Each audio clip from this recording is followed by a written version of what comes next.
Keeneland, a horse will always be measured in hands. Hands that see,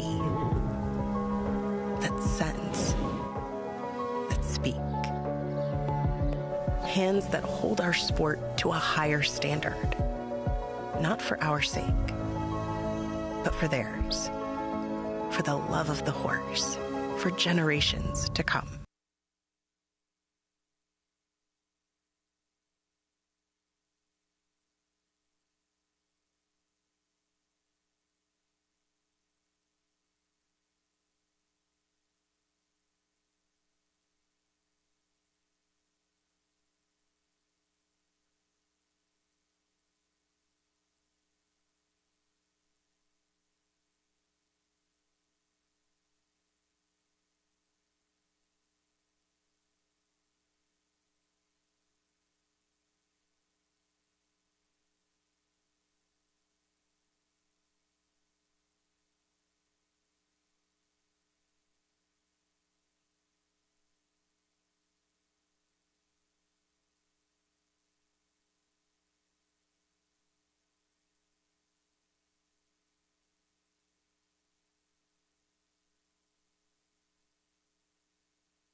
Welcome to today at Keeneland, a wet Keeneland race course, as we've received over an inch of rain between last night and this morning here at Keeneland. No turf racing today. There are a lot of changes, a lot of scratches, especially with no turf racing. The main track is listed as sloppy as of right now, so make sure you check those scratches and changes. Kurt Becker's going to have all of them for you as we get closer to 12:30 here on the East Coast as far as the Eastern time zone is concerned. But do remind yourself, and we'll remind you once we get to those multi-race exotics, that the $3 Turf Pick 3, but off the Turf Pick 3, still is in play. You can still play that sequence. The $3 Keeneland off the Turf Pick 3, we'll call it today, is still available. I think it's still a good sequence with some depth in those races. So we've had to adjust our handicapping. I'm sure you folks at home have as well. And also a Pick 6 carryover. We knew this going into the final race yesterday that the Pick 6 was going to carry over $24,000. And also a Toyota Super High 5 carryover. The Toyota Super High 5 over $10,000 in race number 10 on this 10-race card. We kind of knew this was coming, a little rain eventually, but we've been very lucky so far, and hopefully it's blown out of here literally, and we will have nothing but clear skies the rest of the way. Today, just a little change up as far as the handicapping goes, but some of the races didn't change very much at all. Yesterday, we kind of had a mixed bag with formful races and some surprises. And let's take a look back at yesterday. Makeups, the speedy filly for the Heilig Broats, and Steve Asmussen, the first of the two-year-old filly turf races yesterday, going 5.5 furlongs. She blitzed the field in race number 5. That was the first leg of the Turf Pick 3 yesterday for Steve Asmussen. Lincoln Highway, Vicky Oliver, Luis Saez for G. Watts Humphrey Jr. went off as the favorites in race number 7 and did not disappoint, holding on. Talked a lot about that. That was an angle horse for me. Having come out of a race in which he kind of lost his best advantage out of the gate. This time, no problems at all, big performance. And then the Keeneland Sales graduate, Winnemac Avenue, looking big for Jimmy DeVito, Tyler Gaffleone, in the thick of things for leading jockey with a nice victory and a nice ride there. And then in race number 9, the final race, Cloud Walker, the first-time starter for Board Shorts Racing, Travis Boersma and Brendan Walsh, Flavian Pratt. She was brilliant, the daughter of More Than Ready on debut, and she closed out the card, closed out some good payoffs as well in that nightcap, which we'll get to in a moment. Saez with one yesterday, Tyler Gaffleone with one yesterday, so they remain in lockstep in the jockey standings. And Brendan Walsh climbing the trainer standings, now in a tie for second, one off of Todd Pletcher and Brad Cox with 5 apiece. It has really been a solid meet all the way around amongst all these trainers from the very beginning and continuing through, and they still have some more horses yet to run over the next few days of racing. So I think we're going to see a very tight battle all the way to the finish in both categories, really. Let's go to WKYT for the latest on the weather.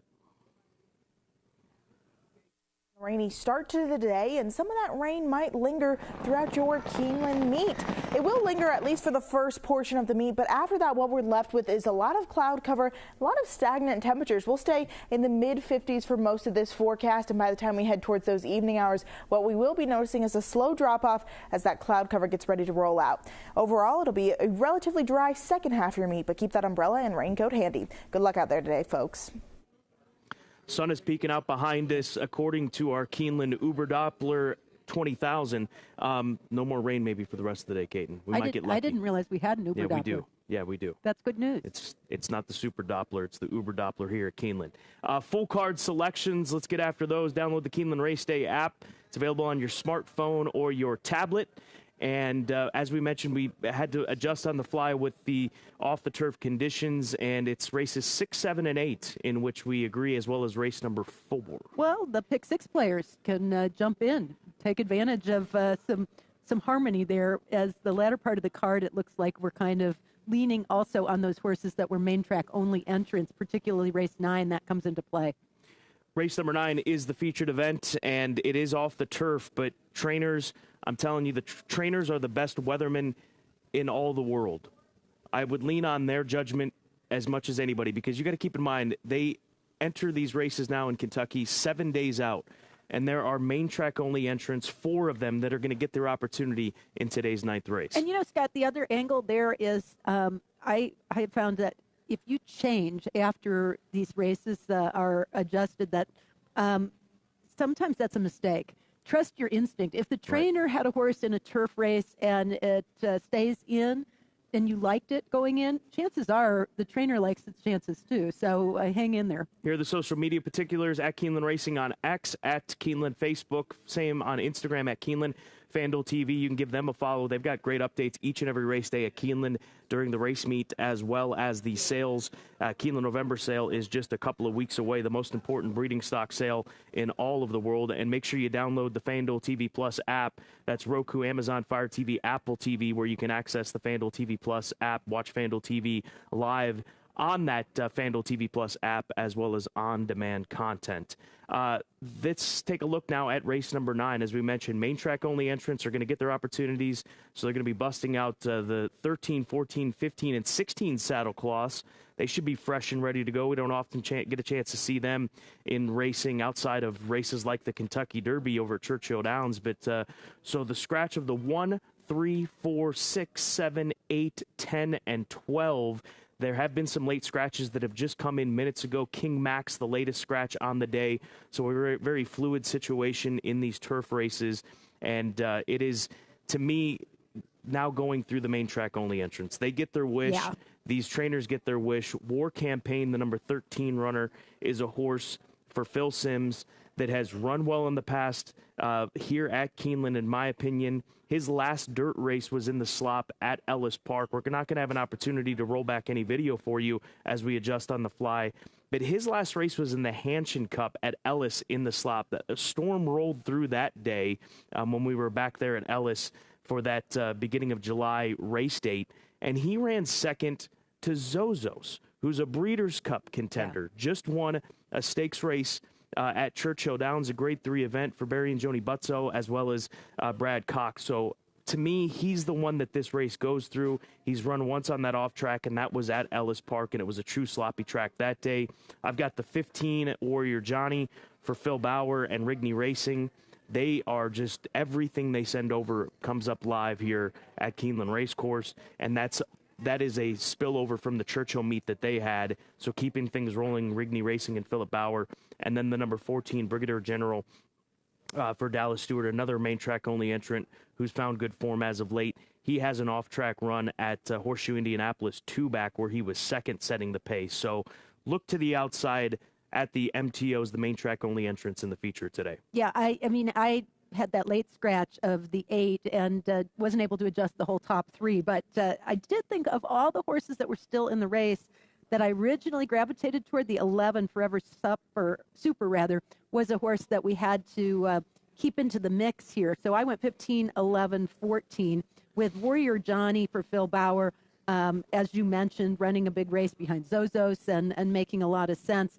But the 11 Forever Super comes off 2 straight wins and has a pedigree that suggests he's going to be able to handle the off track. He has never had opportunity to run on it, but he's by American Pharoah. Yep. And I've also noticed a lot of the Warfront offspring do pretty well, even with those races moved off the grass. So Forever Super has not had much experience on the main track, but his form is really good enough that I put him in the top 3 initially when this race was on the turf. I'm not going to change it. If Mike Trombetta stays in there, I'm going to stay in there as well. And the one thing that always seems to happen with these off-the-turf type races at these 1 mile, mile and a 16th, mile and 8th distances, is that you end up, especially this race, with some speed and everybody really trying to get position early. I like the fact that Forever Super is not the type that has to have the lead. I think he's going to sit that stalking trip and be able to hopefully handle the slop. So he might be the play here at a decent price. Otherwise, you have to really gravitate toward those main track only entrants. Brigadier General does have speed, and I think that's his best weapon, but I think he's going to have some company. Also, one other thing that I want to mention while we've got a moment here with the extra time, pedigrees to me come into play, and there are going to be pedigrees that we're going to be pointing out to you over the course of the card. We don't have time to do it for each and every one of these races, but I'll tell you one pedigree line you've got to look for, and there are stallions by this stallion, Candy Ride. Yep. Candy Ride is as proven of an off-track stallion as it comes. Gunrunner falls in that line. Twirling Candy falls in that line. There's a Gervin runner today who I think is upgraded because of we've only had a small sample size, but Gervin is getting 30% winners on an off-track. I know it's early in Gervin's stallion career, but that is very, very significant. So we're going to be pointing towards these stallions that I think upgrade these horses today with the sloppy conditions that we have currently and wet conditions that we expect to have throughout the afternoon. You kind of also, along those lines, thinking of pedigree, also have to think of the horses that, are they good on the turf because they don't like the kickback? Are they kind of fussy type horses who sort of need to have things their own way versus the horses who are just really good runners, period, on the turf? So I factor in pedigree, and I also factor in that type of demeanor of the horse. If it seems like they're the types of horses that are going to be resentful of any kickback and they might not get the lead, that's when even the slop can't help them. But otherwise, it does seem as if an awful lot of the dominant sire lines on the turf are okay if it's truly a sloppy racetrack. And then also, too, just watching them react to getting out into the conditions when they set foot out there for the post parade. There's a lot of things to keep an eye on, keep in mind, and it's one of those days that we'll do our best to do that for you over the course of our race day coverage here at Keeneland. So that's our featured event. Let's go on to race number 5 on the card. And this race, a maiden special weight event that has also been taken off the turf course as well. We'll stay at the 5.5 furlong distance.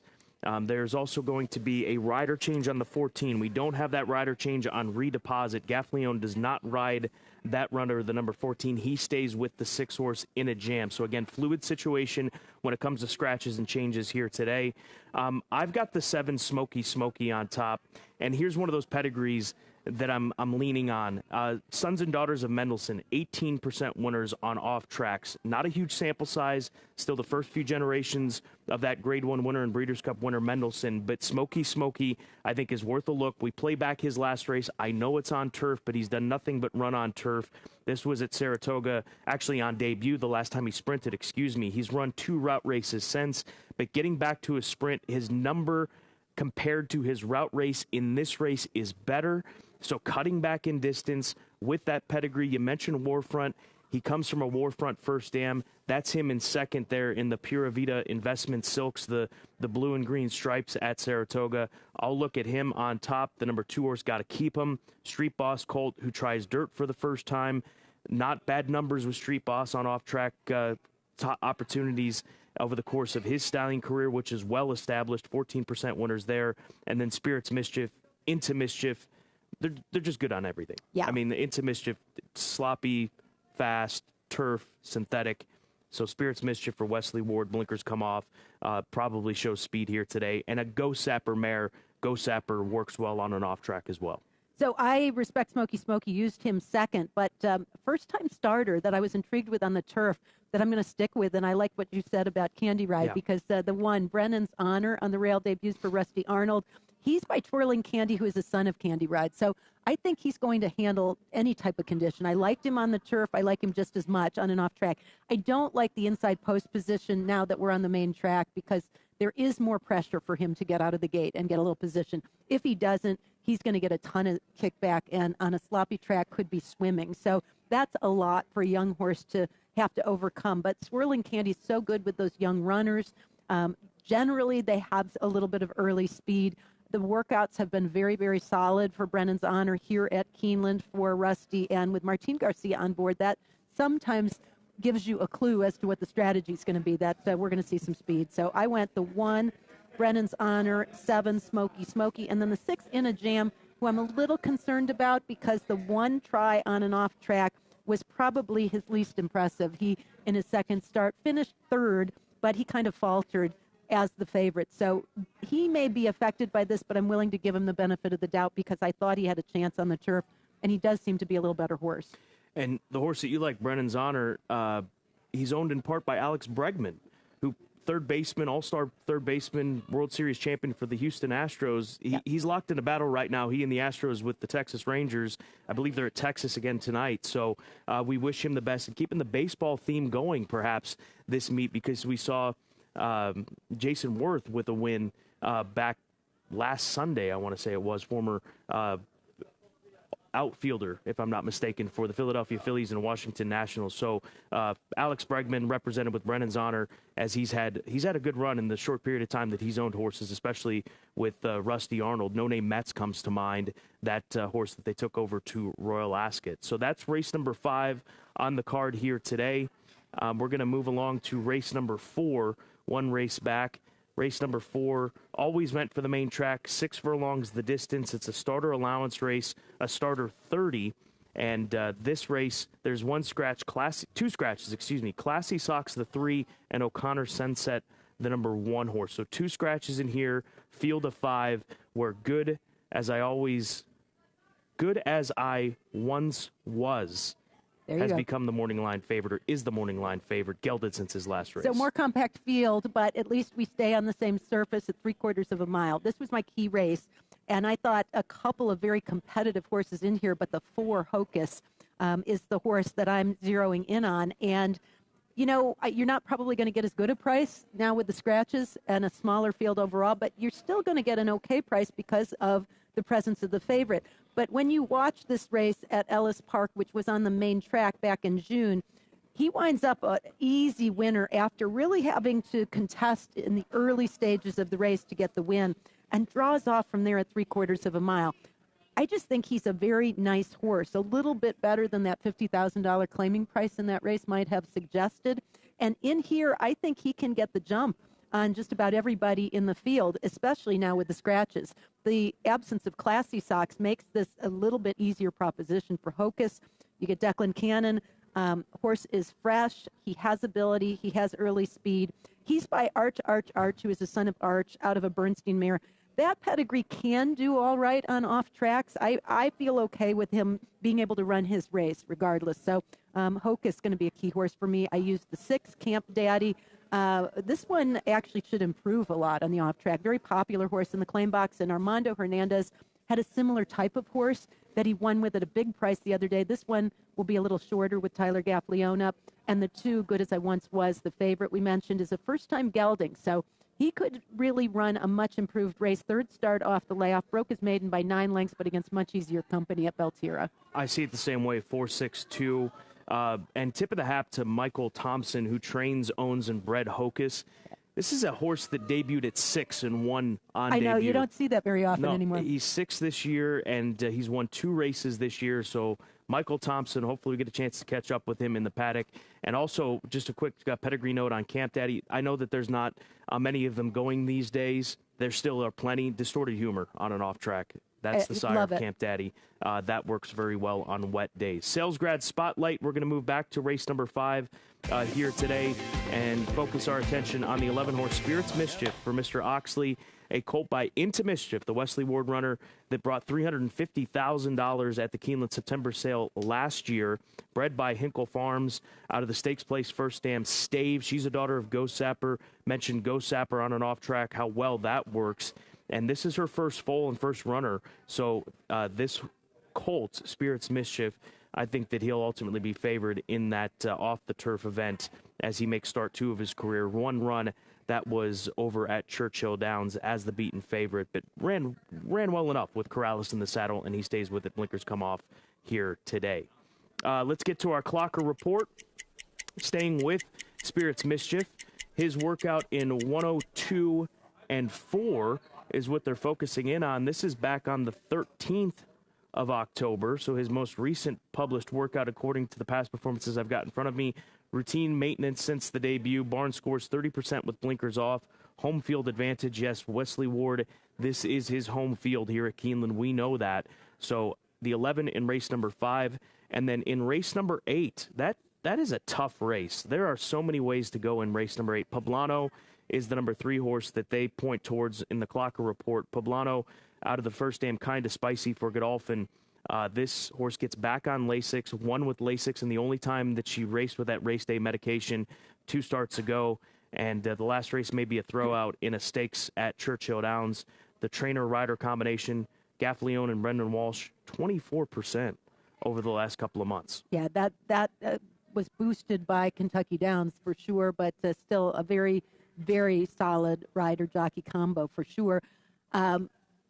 That race I thought was one of the trickier races on the day, that race 8. So I'm spreading. It could be an all race. Yeah. I mean, in all reality, because you've got that gun runner factor in there as well. The one Lexa, who's upgraded based on pedigree on and off track. 25% winners for gun runner on off tracks.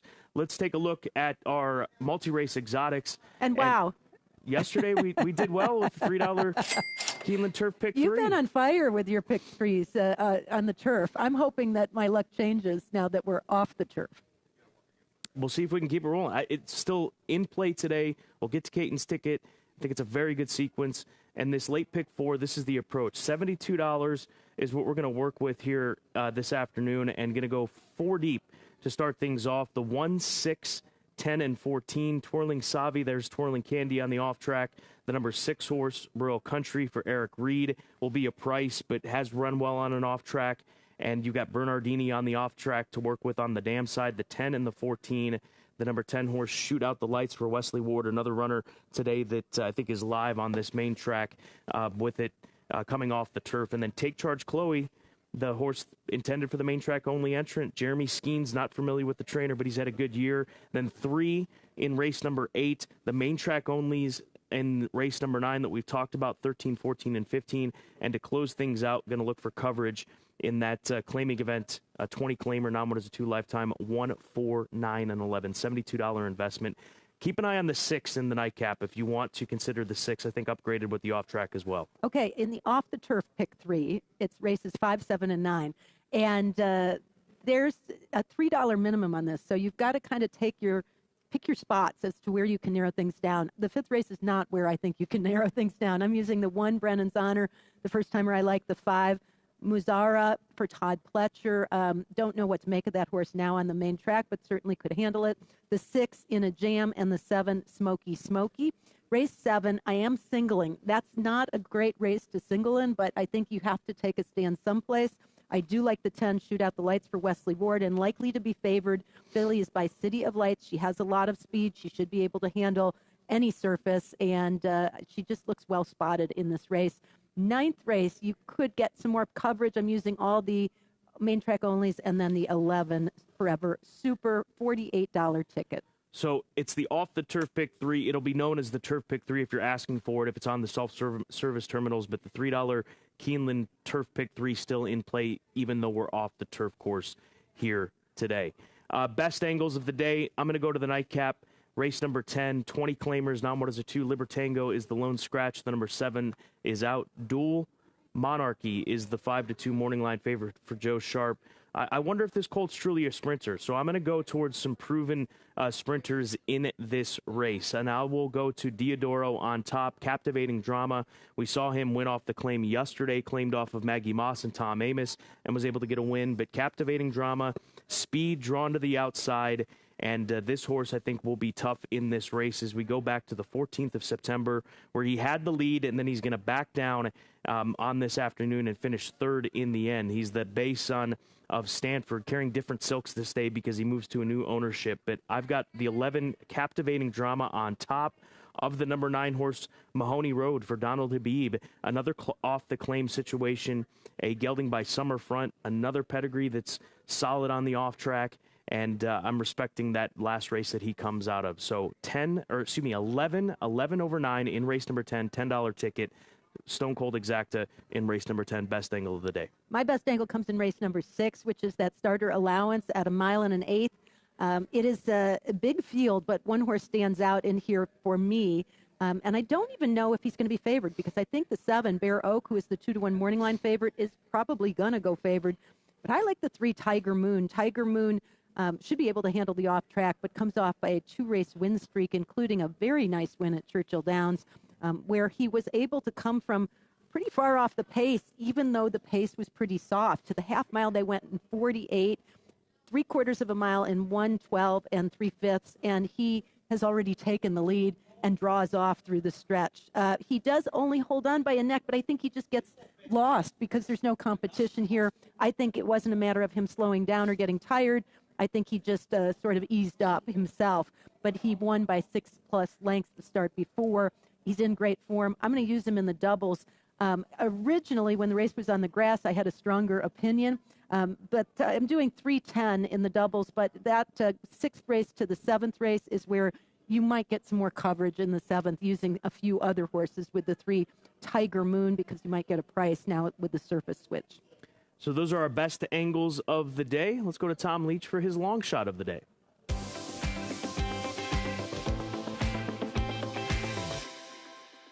Long shot play on today's card comes in the 7th race, number 1, Twirling Savi.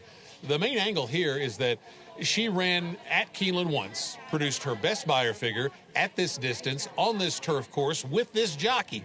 At 10-1 on the morning line, we'll play that angle for a barn, McLean Robertson, who has a win at the meet and usually does well with horses that he ships in. So Twirling Savi in race 7. All right, Tom, good luck there. Just going over the race card. And we do have another update that's come in as far as changes. We mentioned that there was a to-be-announced rider in race number 5, Redeposit, I believe maybe the name, but Redeposit. That's going to be Florent Giroux. So the 14 in race number 5 make it Florent Giroux. That's the latest change that has come in from the racing officials here at Keeneland Racecourse. And best advice to just keep an open mind as you watch these races play out, because the track may change a little bit over the course of the day if we don't have any more rain. The sun is peeking out. It's a whole new ball game, though, with the sloppy track and off the turf. And some horses are going to like it more than others, for sure. Yeah, again, pay attention to pedigrees. We'll point towards those pedigrees in our pre-race coverage. But if you see, as mentioned, Distorted Humor, Go Sapper, Candy Ride comes to mind, Warfront.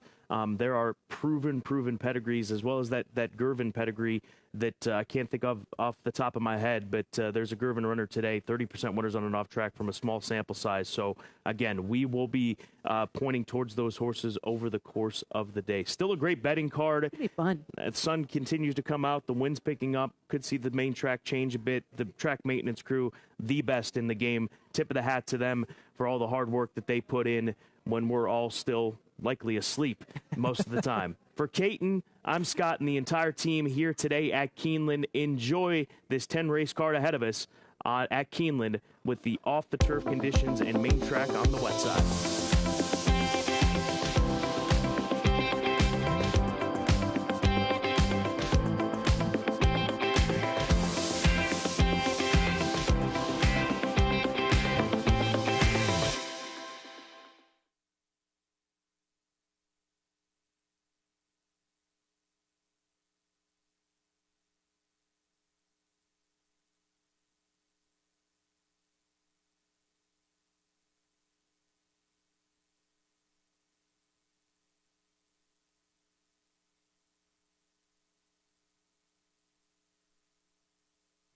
There are more than 3,500 reasons buyers came to Keeneland November last year.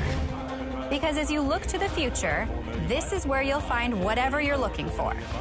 And then some. And then some more. The place you have to be to find the one you have to have. Join us as the world comes to Keeneland, November 8th through the 16th. Browse the catalog at november.keeneland.com. The bloodline of these brothers is fearless and uncompromising. The fun, adventurous Tacoma, outselling everything in its class for 18 years. The legendary 4Runner, proving itself off-road for 4 decades. The best-in-class Tundra, designed and engineered in the USA. And introducing the powerfully efficient Sequoia, all new from the ground up, with technology and comfort for all. Toyota's 4 brothers, sibling rivalry at its finest. Toyota. Let's go places. She's all the talk. I bet 5 million, 3 in the ring, 3 in the ring, 2 here in the ring, 3 where 5 million, 2, 5 million, 3. On EC now 5 million, 3, 4. Go ahead, Ease 4 million, 5, 4 million, 4 million, 5. Oh my, 4 million, 4. I got 5 million, 5 million, 6. 6 all through. Well, thank you what you did do. 5 million, 5 and in the back 5,500,000. And good luck.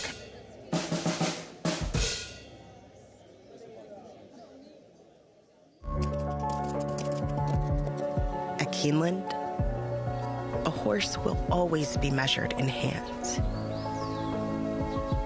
Hands that see, that sense, that speak. Hands that hold our sport to a higher standard, not for our sake, but for theirs. for the love of the horse, for generations to come.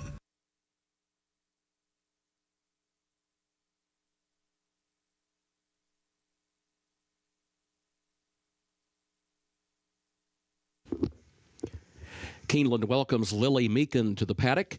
Lily is a recent graduate of the University of Kentucky, where she majored in neuroscience and minored in music performance. She was actively involved in UK Opera Theatre and continues to perform in their summer production of It's a Grand Night for Singing. Lily will be attending medical school next fall. Ladies and gentlemen, please rise as you are able for our national anthem. Oh, say, can you see by the dawn's early light what so proudly we hailed at the twilight's last gleaming, whose broad stripes and bright stars through the perilous fight o'er the ramparts we watched were so gallantly streaming, and the rockets' red glare, the bombs bursting in air, gave proof through the night that our flag was still there. Oh, say, does that star-spangled banner yet wave o'er the land of the free and the home of the brave?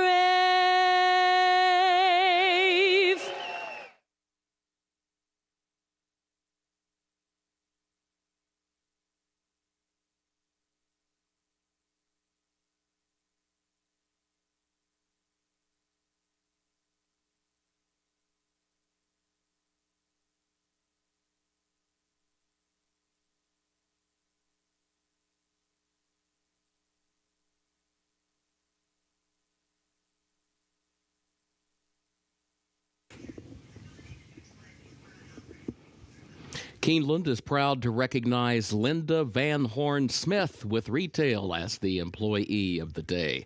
Congratulations, Linda.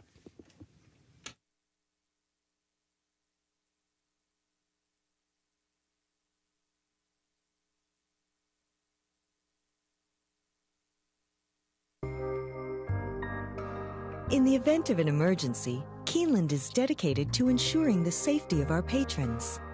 This video illustrates the proper evacuation protocol from all locations in the Keeneland Grandstand facility. Depending on the nature of the emergency, directions may be altered. Please remain calm and follow the direction of guest services and security personnel. Patrons should never use elevators during an evacuation. Patrons in the corporate boxes, Eclipse Room, and Phoenix Room should exit using the stairway located near Elevator A. Proceed down the stairs to the ground floor and veer right to exit through the lower club entrance. Patrons in the Lafayette Room, Keeneland Room, Lexington Room, and Kentucky Room should exit using the stairway located near Elevator B. Proceed down the stairs to the ground floor and exit through the paddock area using the East Gate. Patrons in the third floor main clubhouse and clubhouse paddock dining rooms should exit using the stairway located near Elevator A. Proceed down the stairs to the ground floor and veer right to exit through the lower club entrance. Patrons in the Bluegrass Room and third floor ITW area should exit using the stairway located near Elevator B. Proceed down the stairs to the ground floor and exit through the paddock area using the East Gate. Patrons in the Finish Line Room and Green Room should exit using the stairway leading to the North Terrace. Proceed down the stairs to the second level and through the doors outside. Proceed down the stairs to the ground level and exit through the north gate. Patrons in the outside reserved grandstand seats and boxes should proceed down the nearest stairway to the ground level. Proceed under the grandstand towards the paddock area and exit via the nearest point of exit, the south gate or the east gate. Patrons in the second floor main clubhouse dining room and life members room should exit using the stairway on the south side of the administrative offices. Proceed down the stairs to the ground floor and exit through the south gate. Patrons in the second floor clubhouse paddock dining room and clubhouse tavern should exit using the stairway located near elevator A. Proceed down the stairs to the ground floor and veer right to exit through the lower club entrance. Patrons in the mezzanine bar and second floor ITW area should exit using the stairway located near elevator B. Proceed down the stairs to the ground floor and exit through the paddock area using the east gate. Patrons in the sports bar and cantina should exit through the doors leading to the north terrace. Proceed down the stairs to the ground level and exit through the north gate. Patrons in the lower club, clubhouse lawn, club lobby, and director's room should proceed toward the clubhouse parking lot using the nearest point of exit. Patrons in the gift shop should proceed toward the south gate using the nearest point of exit. Patrons in the apron area should proceed under the grandstand towards the paddock area and exit via the nearest point of exit, the south gate or the east gate. Patrons in the equestrian room and first floor Brats and Brew should proceed towards the north terrace and exit through the north gate.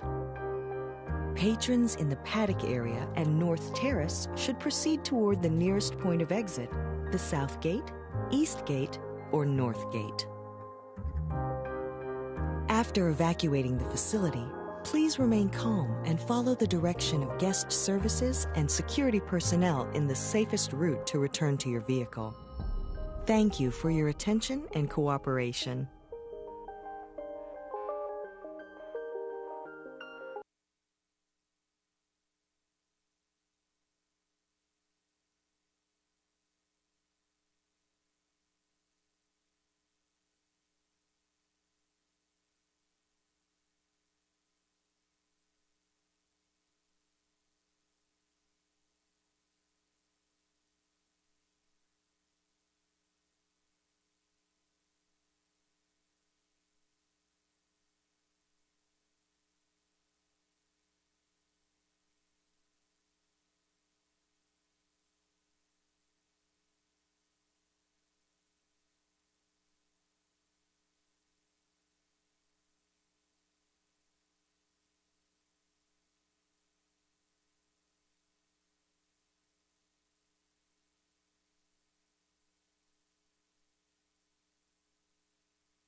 Good afternoon. Welcome to Keeneland Racecourse. Time for a look at the track and turf conditions presented by John Deere. And all races today will be contested on the main track. We are off the turf. All 10 races today to be contested on the main track, which is listed sloppy as we start the card. The openers, where the first of the rolling doubles and pick threes and also the early pick five gets underway. Time now for a look at the changes. In the first race, the jockey for number 5, L.A. Star, Declan Cannon. Number 5, L.A. Star, Declan Cannon, the jockey. Second race, start of the early pick 4, scratch number 8, Tamara's Way. Scratch number 8, Tamara's Way. Third race, scratch number 8, Tappet Boy. Scratch the 10, Jimmy the Hat. Also scratch the 14, Money Hungry, the 15, Capo, and the 16, Steal the Road. That's in the third race. Scratch number 8, Tappet Boy. Scratch number 10, Jimmy the Hat. Also scratch 14, Money Hungry, 15, Capo, and 16, Steal the Road. Please note, number 13 draws into the race. 13, Who's Snow Trouble? That one draws into the race. Jockey change for the 1 Red Cent. That'll be Gerardo Corrales. This is still in the third race now. Number 1 Red Cent. The jockey is Gerardo Corrales. Also, please note, contrary to the program, the 11 in the numbers is a gelding, and the 12 Yuletide Gallop is a Ridgeling. 11 in the numbers, a gelding, 12 Yuletide Gallop is a Ridgeling. Moving to the fourth race. Scratch number 1, O'Connor Sunset, and scratch the 3, Classy Socks. That's in the fourth race. Scratch the 1, O'Connor Sunset, and scratch the 3, Classy Socks. No superfecta on the fourth. No superfecta on that fourth event. Race 5. That is where the pick 6 begins with a carryover of $24,718. Race 5 is where the Keeneland Turf Pick 3 was to begin. Now, the wager remains intact, but becomes an off-the-turf Pick 3. You can still wager that sequence, but it is now a Keeneland off-the-turf Pick 3 made up of races 5, 7, and 9. Race 5, off-the-turf, main track it goes, 5.5 furlongs. Race 5, main track, 5.5 furlongs. In that fifth race, scratch number 8, Runnin' Rocket. Scratch the 10, Is It Midnight? Also scratch number 15, Drip Doro, and scratch the 16, Higginsville. Again, that's in race 5. Scratch the 8, Runnin' Rocket. Scratch the 10, Is It Midnight? Also scratch the 15, Drip Doro, and the 16, Higginsville. Please note number 13 draws in and the 14 draws in. 13, Good Point, and 14, Redeposit, both draw into the race. There is a jockey change for the 14, Redeposit. It'll be Florent Giroux. Number 14, Redeposit. The jockey will be Florent Giroux. One other note concerning that fifth race. Equipment change, number 5, Mawazara, blinkers on. Number 5, Mawazara, blinkers on today. Sixth race, start of the late pick 5, scratch the 8, Golden Text, scratch the 9, Carrillo. That's the sixth race, scratch number 8, Golden Text, and scratch number 9, Carrillo. Seventh race, start of the late pick 4, race 7, off the turf. It'll go 5.5 furlongs, main track. Race 7, off the turf. It goes to the main track, 5.5 furlongs. In that seventh race, scratch the 2, Redefined. Also scratch the 5, Covenant Lady. Scratch number 8, Troublemaking. Scratch the 12, Cora Pearl. And scratch number 13, American Starlet. That's in race 7. Scratch number 2, Redefined. Also scratch number 5, Covenant Lady. Scratch number 8, Troublemaking. Scratch the 12, Cora Pearl. And scratch number 13, American Starlet. Please note, number 14 draws into the race. 14, Take Charge Chloe, will run. Eighth race, scratch the 10, Sabra Tough. That's the eighth race, scratch number 10, Sabra Tough. Ninth race feature, off the turf, 1 mile on the main track. Ninth race feature, off the turf, 1 mile main track. A reminder, 1 mile on the main track, that's a first wire finish. In that ninth race, scratch number 1, Tatanka. Scratch number 3, Cool House. Scratch the 4, Main Event. Also scratch the 6, Alex June. Scratch the 7, Easter. Scratch the 8, Strong Quality. Scratch the 10, King Max. And scratch the 12, Gunton Row. That's in the ninth race feature. Scratch the 1, Tatanka. Scratch number 3, Cool House. Scratch the 4, Main Event. Scratch 6, Alex June. Scratch number 7, Easter. Scratch number 8, Strong Quality. Scratch the 10, King Max. And scratch the 12, Gunton Row. Please note, the main track onlys, 13, 14, 15, 16, they all draw into the race. 13, War Campaign, 14, Brigadier General, 15, Warrior Johnny, 16, Search Engine, they all draw into the race. One other note for that ninth race feature, jockey change on the 5, Minnesota Ready, Flavian Pratt. Number 5, Minnesota Ready, the jockey Flavian Pratt. 10th and final race. Carryover for the Toyota Super High 5, $10,354. And in that 10th race, scratch the 7, Libertango. That's the 10th race, scratch the 7, Libertango. Off the turf, all 10 on the main track, which is currently listed sloppy. Now, time to check in with Scott Hazelton and Caton Bradar. Thank you, Kurt Becker, and a lot of scratches and changes, as you heard from Kurt over the course of the day. Main track sloppy, no turf racing today, and we'll keep you up to date on that, and Kurt will do, especially over the course of these races as we lead up. But, Caton, let's take a look at our featured race number 9, the Newtown Anner Stud Purse. As this race, a lot of scratches, but you've got the 4 to the outside that are main track-only entrants getting their opportunity here today. And you see that the 3-1 morning line favorite becomes the 13 War Campaign, but I do think that the 15 Warrior Johnny is going to take a lot of support as well for Phil Bauer. That one coming out of Grade 1 competition. And with the scratches, there still remains quite a bit of speed to the inside as well as the outside from the 14 Brigadier General. So it's going to be a very interesting race with Warrior Johnny looking to kind of get the trip after tackling some really tough company. 2 carryovers for the Friday card. Pick 6 carries from yesterday, over $24,000, and also the Toyota Super High 5 carryover in the nightcap, over $10,300. 2 carryovers today as race number 1 will get underway at the top of the hour.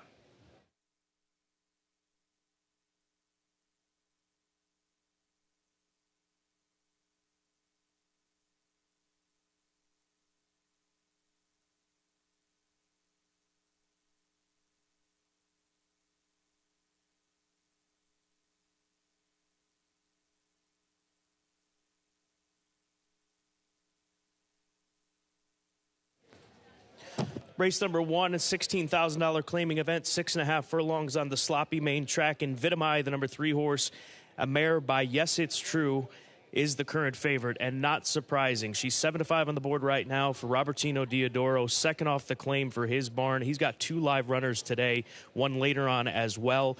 But, Caton, this mare, she's unbeaten on an off main track. She's 3 for 3 in her career, and this price is not bad if it holds up at odds of 7-5, given her proven form on wet main tracks through the years. I originally had her in second, but she does elevate to the top choice here with her style, which is to go to the front, and her record on the off track.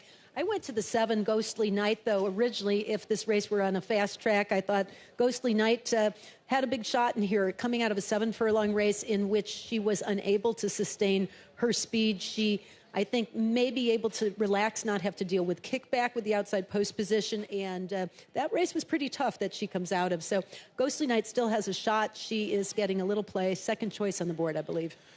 The 4-horse Caltha, she's won twice on an off track. You've got to respect her off track form. 2 for 4 lifetime in her career. Her last race at Belterra was not bad. I think that she fits against this level, and I'm going to lean on her off track form as much as anything, and recent form for that matter. So it's a combination of 2 things, and 9-1, a square price on the Shackelford mare. You also like the 6, Pritis for 1, Cano coming off the claim. Certainly a good claiming barn, 19% success rate. And this is a mare who's going to benefit if the speed battles up front. She can come from off the pace, though she is 0 for 4 on wet tracks. She's had a couple of close finishes, so I do think she can handle it. She just kind of needs the right setup. And then you've got Don, the number 1 horse for Bentley Combs, currently 7-2. That makes her the co-second choice in the wagering. But she's another who can sit kind of that stalking trip, and she's second off of the first start off the claim. Bentley claimed her for $10,000, and in that effort, she showed speed off the layoff, got very, very tired as the beaten favorite. I'm hoping that race does her a world of good as far as fitness and conditioning. She is 0 for 2 on wet tracks, but she has a second and third to her credit, and Bentley is 18% off the claim with the newly turned journeyman rider, Jamie Torres, aboard. Just 14 minutes away from the opener, start of the early pick 5 today here at Keeneland.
Horses are entering the track for Keeneland's first race. All 10 races today to be contested on the main track. We are off the turf. So early pick 5 players, keep that in mind. Double pick 3 and early pick 5 wagering offered here. The main track is sloppy. All 10 races will be contested on the main track. First race, fillies and mares, age 3 and up, $16,000. The claiming price, 6.5 furlongs over the sloppy main track. Jockey for the 5, L.A. Star, Declan Cannon. 5, L.A. Star, Declan Cannon, the jockey. Post time, 6 minutes.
There's the one horse, Don't You Know It, excuse me, for Bentley Combs. She'll be down on the inside, and Bentley said being down on the rail with the speed, he maybe thinks that there might not be as much pressure as you would expect in a sprint race. So at 4-1, if she can get loose from that inside post and maybe get off the rail a little bit, she could be dangerous in this race at 4-1. I'll tell you what's interesting about her. She was able to win for $20,000, and that is a higher level than this back in July with kind of a stalking trip at the same 6.5 furlong distance, where some others are a little bit questionable about 6.5.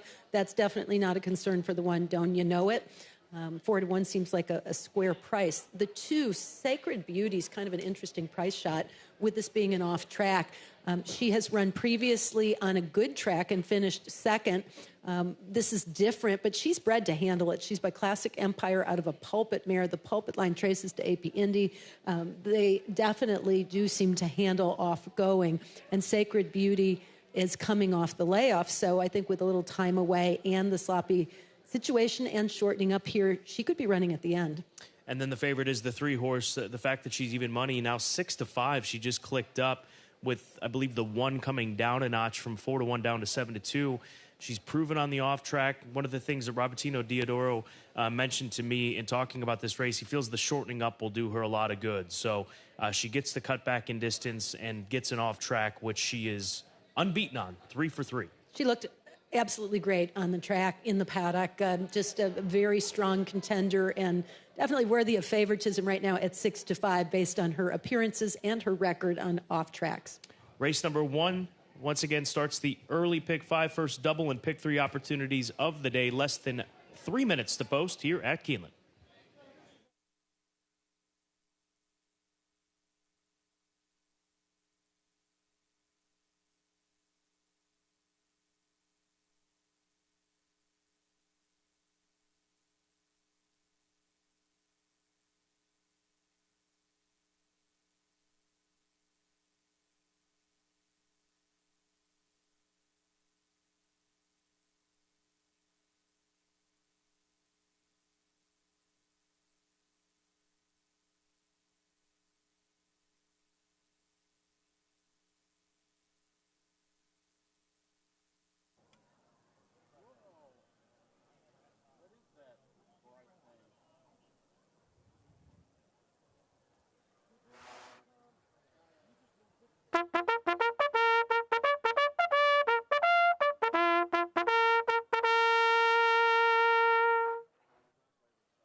The horses have reached the starting gate for Keeneland's first race, start of the all-main track, early pick 5.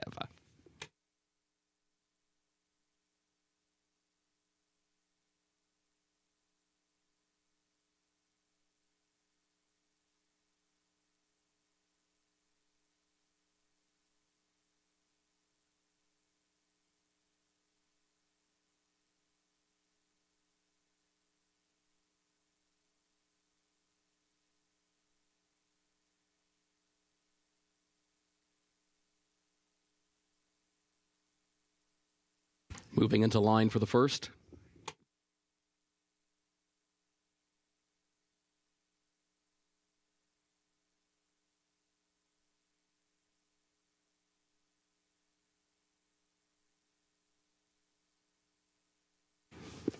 Calfa moves into line. Here is L.A. Star coming forward.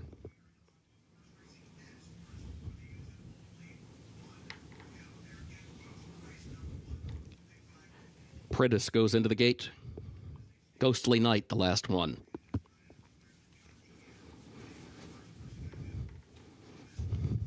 Goes in. They're at the post. They're off. Don't You Know It was off a step slowly. Calfa comes out for the lead. Vita Emmy has early speed as well. Ghostly Night is moving up into the second position. Vita Emmy gets over next to the rail and has the advantage. Vita Emmy in front by just a length. Ghostly Night goes second. Then a gap of nearly 5 more lengths back to Calfa, who's third by just a neck. Pritis fourth alongside of that one. A gap of 3 more lengths to Sacred Beauty, who travels fifth against the rail. Don't You Know It moves up one position to the outside of that one from sixth into fifth around the far turn, and L.A. Star is the trailer, 22.23 seconds the time for the opening quarter. Ghostly Night once again draws alongside of Vita Emmy and this time takes the lead. Ghostly Night up to take the advantage here by almost a full length around the far turn. Vita Emmy is second. A gap of 8 more lengths then. Back to Calfa in third. Don't You Know It is fourth up on the outside, well behind the leader, Ghostly Night. Ghostly Night across the sloppy racetrack coming to the final furlong has a widening 3-length advantage. Now it's out to 4. A late run from Calfa. Now Calfa's trying to find some running room down to the inside, is challenging for second, but still behind Ghostly Night. There's still a 4-length gap. 16th to go. Ghostly Night, and then Vita Emmy, Don't You Know It, and Calfa between horses. Ghostly Night, Luis Saez to take the opener. Close for second, either Calfa or Don't You Know It for that runner-up spot, and then Vita Emmy.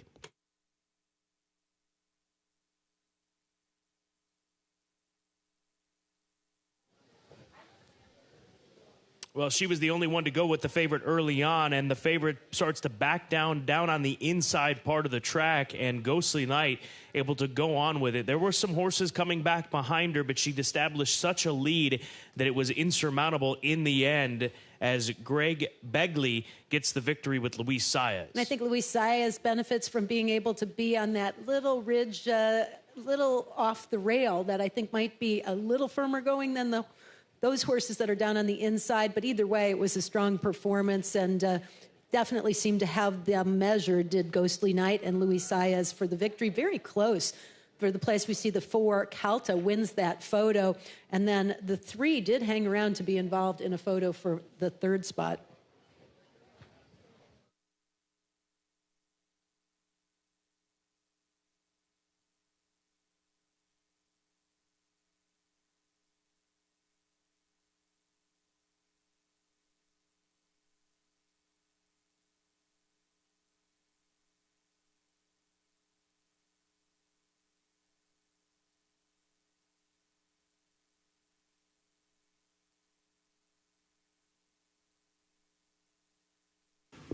The unofficial results of Keeneland's first race. Number 7, Ghostly Night, was first. Number 4, Calfa, was second. Number 1, Don't You Know It, third. Number 3, Vita Emmy, fourth. 7-4-1-3, unofficial.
In the winner's circle for Keeneland's first race, the unofficial winner, number 7, Ghostly Night, owned by Waseda Stables LLC, of Joseph Nimrod, trained by Greg Begley. Luis Saez, the jockey. Ghostly Night, 4-year-old filly by Midnight Storm out of Kulu, by Ghost Sapper, bred in Kentucky by Mike Abram. 6.5 furlongs over the main track, listed sloppy, 1 minute 20.08 seconds.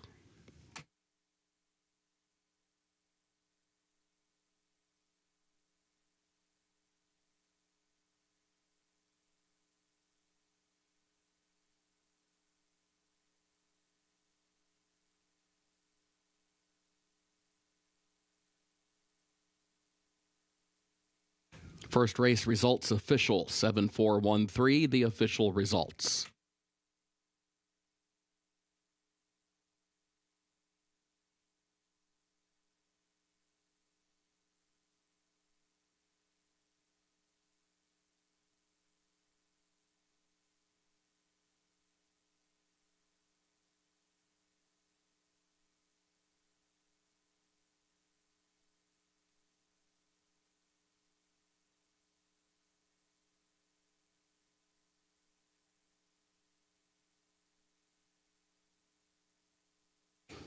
Keeneland's second race upcoming, double and pick 3 wagering, start of the early pick 4. We are off the turf, all 10 races on the main track today. Main track currently listed sloppy. Race 2, scratch the 8, Tamara's Way. Scratch number 8, Tamara's Way. Third race, scratch number 8, Tap It Boy. Scratch the 10, Jimmy the Hat. Also scratch the 14, Money Hungry, the 15, Capo, and the 16, Steal the Road. That's in the third race. Scratch number 8, Tap It Boy. Scratch the 10, Jimmy the Hat.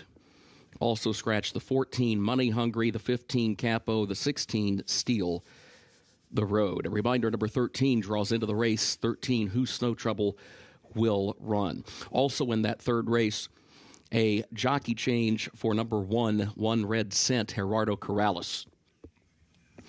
Number 1, One Red Cent, the jockey, Gerardo Corrales. And a reminder, the 11 in the numbers is a gelding. Number 12, Yuletide Gallop, is a Ridgeling. Fourth race, scratch the 1, O'Connor Sunset. Scratch the 3, Classy Socks. That's in the fourth race. Scratch number 1, O'Connor Sunset. Scratch number 3, Classy Socks. No superfecta on that fourth event. Race 5 off the turf, 5.5 furlongs main track. Again, race 5 off the turf, 5.5 furlongs on the main track. Scratch number 8, Runnin' Rocket. Scratch the 10, Is It Midnight. Scratch 15, Drip Doro, and scratch 16, Higginsville. That's in race 5. Scratch the 8, Runnin' Rocket. Scratch number 10, Is It Midnight. Also scratch 15, Drip Doro, and 16, Higginsville. Please note, number 13, Good Point, draws into the race. Also, number 14, Redeposit, draws into the race. Jockey change on the 14, Redeposit, Florent Giroux. 14, Redeposit, the jockey, Florent Giroux. One other note about race 5, equipment change today for the 5, Muwazara, blinkers on. Number 5, Muwazara, blinkers on.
Race number 2, 20 minutes to post, start of the early pick 4. She's a Secret is 3-1 right now. Second choice on the board for Tom Amos, as we've talked about, has had a really good week here at Keeneland Racecourse. And this filly, she'll try an off track for a second time in her career.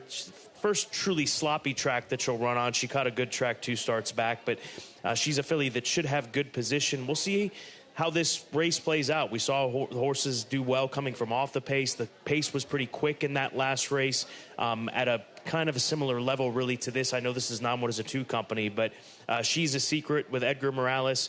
Going to see if Tom Amos can keep things rolling here this fall at Keeneland. You know, it was a pretty formful race, though, the way it unfolded and the way it turned out. So I don't know if we can make assumptions about running style. I definitely think that you'd kind of rather be toward the middle of the track versus down on the rail. So that may be a little bit of a concern for the 2. She's a Secret, but she couldn't look any better. And if the form holds up, she should be there. 6.5 furlongs is a little question mark for her, but she did break her maiden at that distance at Churchill on the front end and did it really comfortably. So I think she's the right horse to have on top, though she's not favored right now at 3-1. To me, that offers some good value.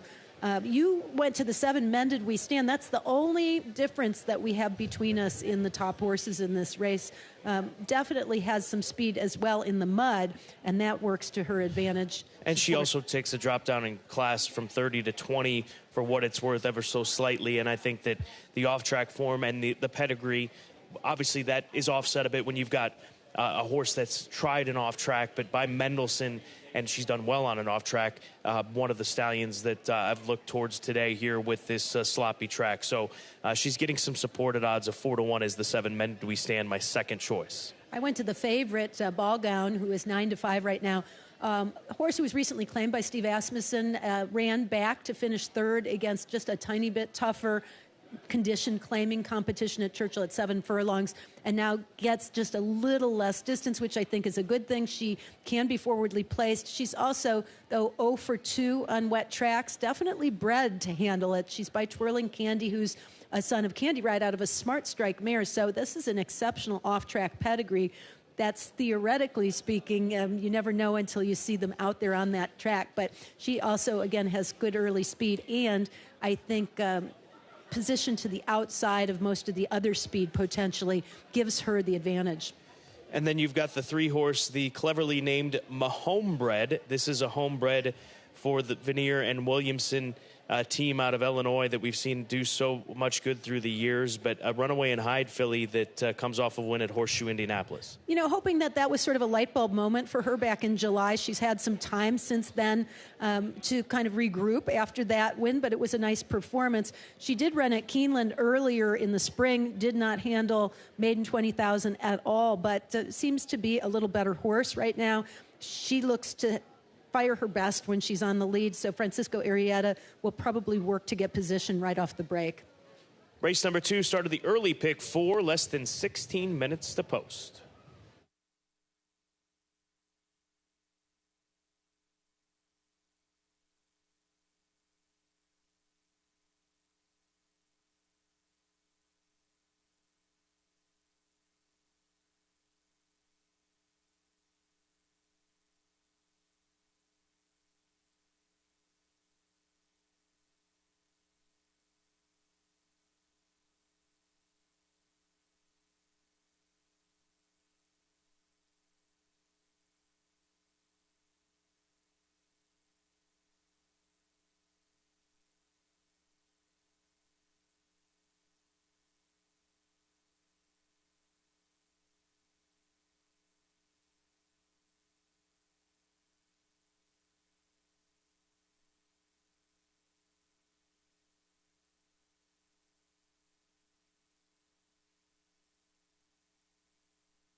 The horses are entering the track for Keeneland's second race. Fillies and mares age 3 and up, a $20,000 claiming price.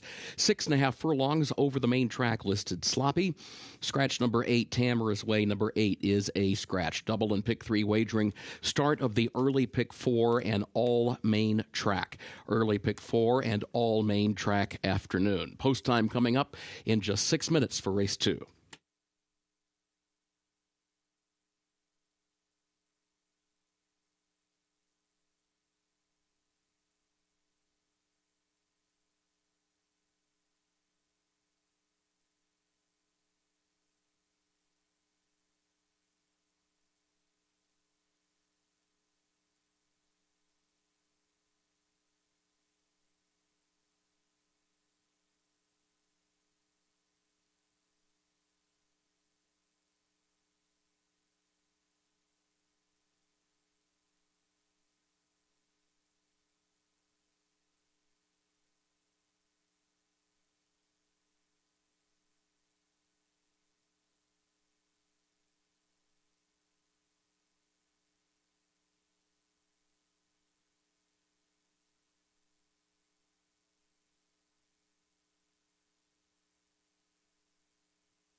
There's the one-horse Hot Summer Dream for Helen Pitts, filly by Always Dreaming. 18% winners for Always Dreaming with his progeny running on an off-track. 12-1 on the board right now.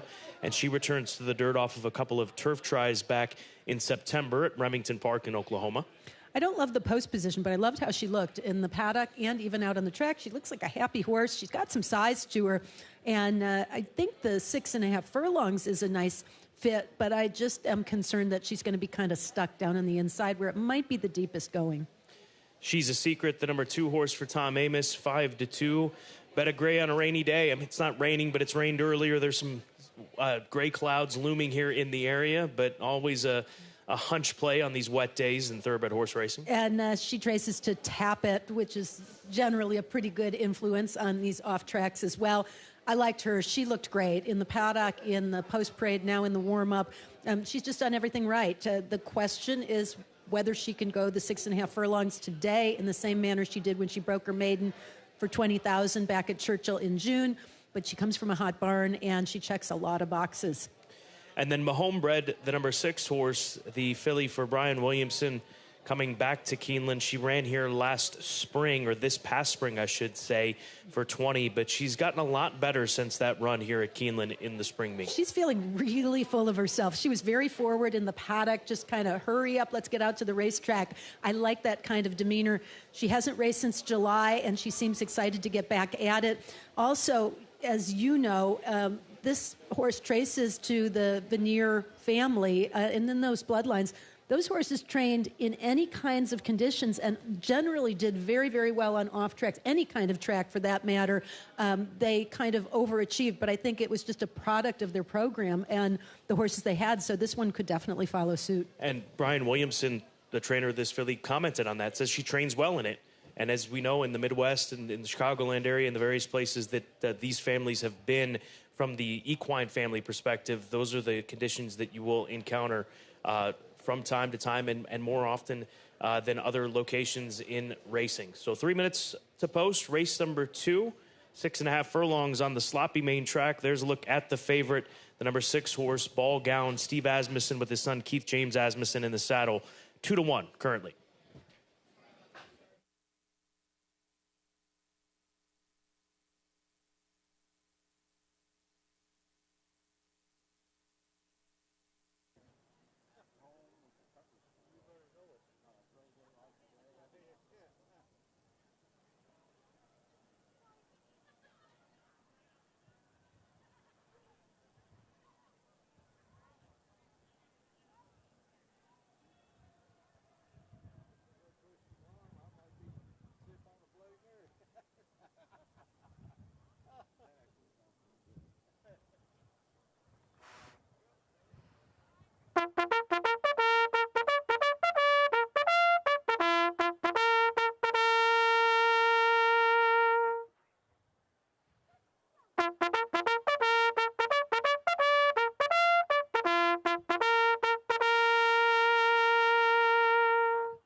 Horses have reached the starting gate for Keeneland's second race, start of the all-main track, early pick 4.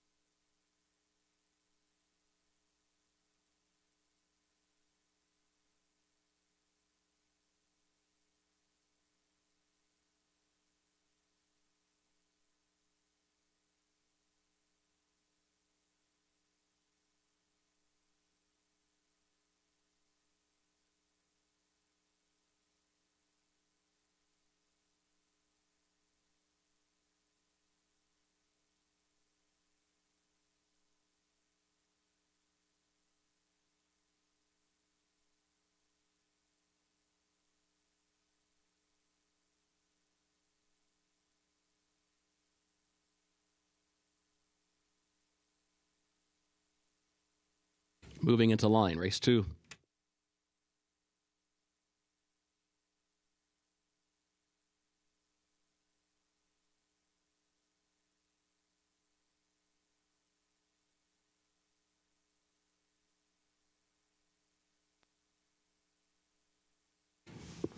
Flatter Mizen comes forward.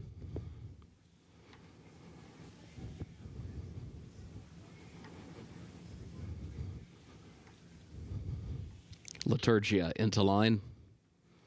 And now Ball Gown. Men Did We Stand, the last one.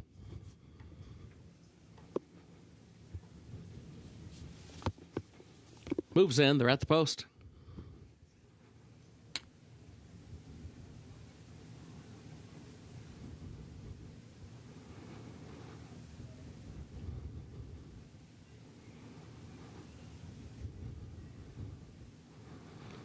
Locked up, ready for a start. And they're off. Ball Gown was quick into stride. Mahomebred has early speed as well. Mahomebred moves up and takes the lead now from Ball Gown, who goes in second. She's a Secret away running in third. Men Did We Stand is fourth toward the outside. Liturgia comes away running in fifth position. Hot Summer Dream is sixth against the rail. And Flatter Me's in last of the 7. Mahomebred is the leader and guides the field toward the far turn. Mahomebred a length and a half to the good. Ball Gown is second to the outside, a half length. And then She's a Secret is third. The opening quarter, 22.11 seconds. Men Did We Stand is fourth, 3 lengths off the lead. Now here's Ball Gown starting to draw alongside of Mahomebred midway on the far turn. Men Did We Stand goes to third. She's a Secret drops back fourth. Hot Summer Dream is fifth and still 10 from the front. Ball Gown the leader. Mahomebred fights onto the inside past the quarter pole. Men Did We Stand seeking to join that pair, but Ball Gown is the leader. It is Ball Gown working toward the 8th pole here in the stretch and opens up by 5 lengths. Men Did We Stand is second. Mahomebred is third, and Hot Summer Dream far back toward the outside in fourth. It is Ball Gown, a 16th to go. It is Ball Gown in front by 7. Keith James Asmussen checks back and sees a widening margin. Ball Gown to win it. Hot Summer Dream is running on late to try to challenge for that second spot. In fact, it'll be a photo for runner-up Hot Summer Dream or Men Did We Stand, followed by Mahomebred.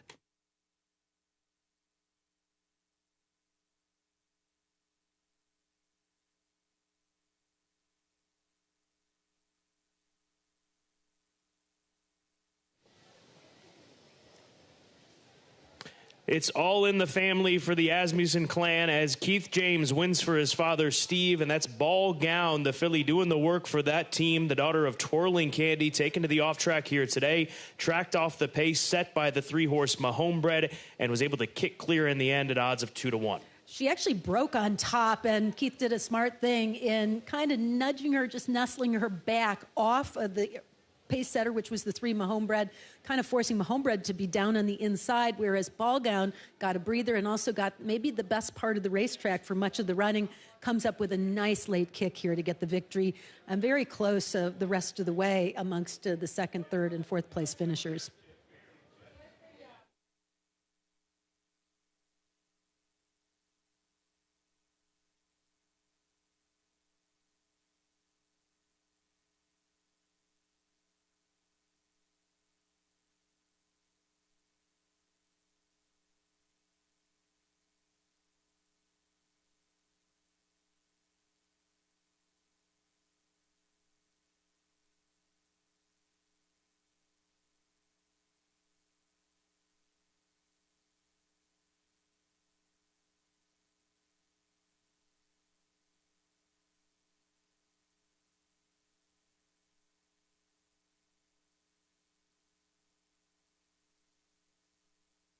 The unofficial results of Keeneland's second race: number 6, Ball Gown, was first. Number 7, Mended We Stand, was second. Number 1, Hot Summer Dream, was third. And number 3, My Homebred, was fourth. 6, 7, 1, 3, unofficial.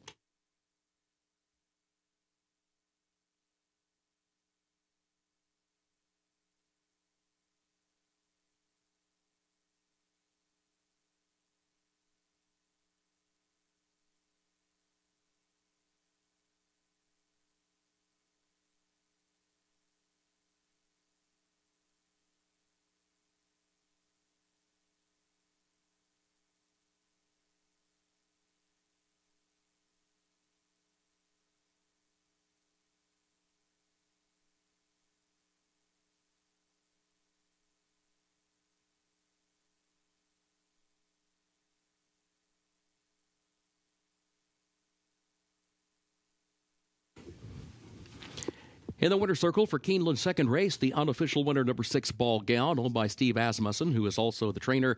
Keith James Asmussen, the winning jockey. Ball Gown, a 4-year-old filly by Twirling Candy, out of Chic Soiree by Smart Strike, bred in Kentucky by G. Watts Humphrey Jr.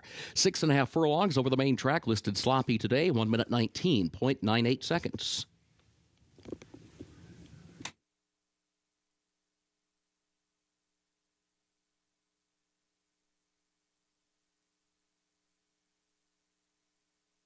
Race 2, results official. 6-7-1-3, official results.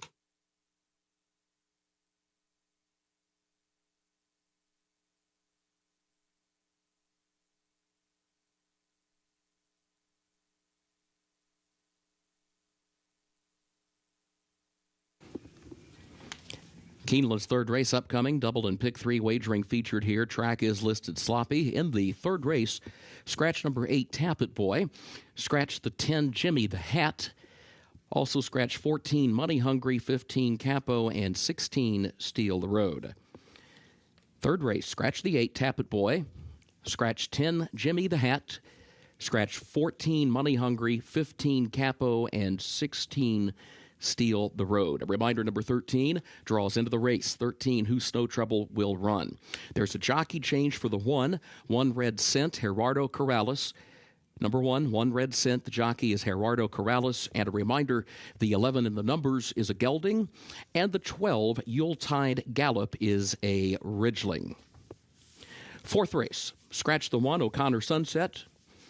Scratch the 3, Classy Socks. That's in the fourth race. Scratch 1, O'Connor Sunset, and scratch 3, Classy Socks. No superfecta on the fourth race.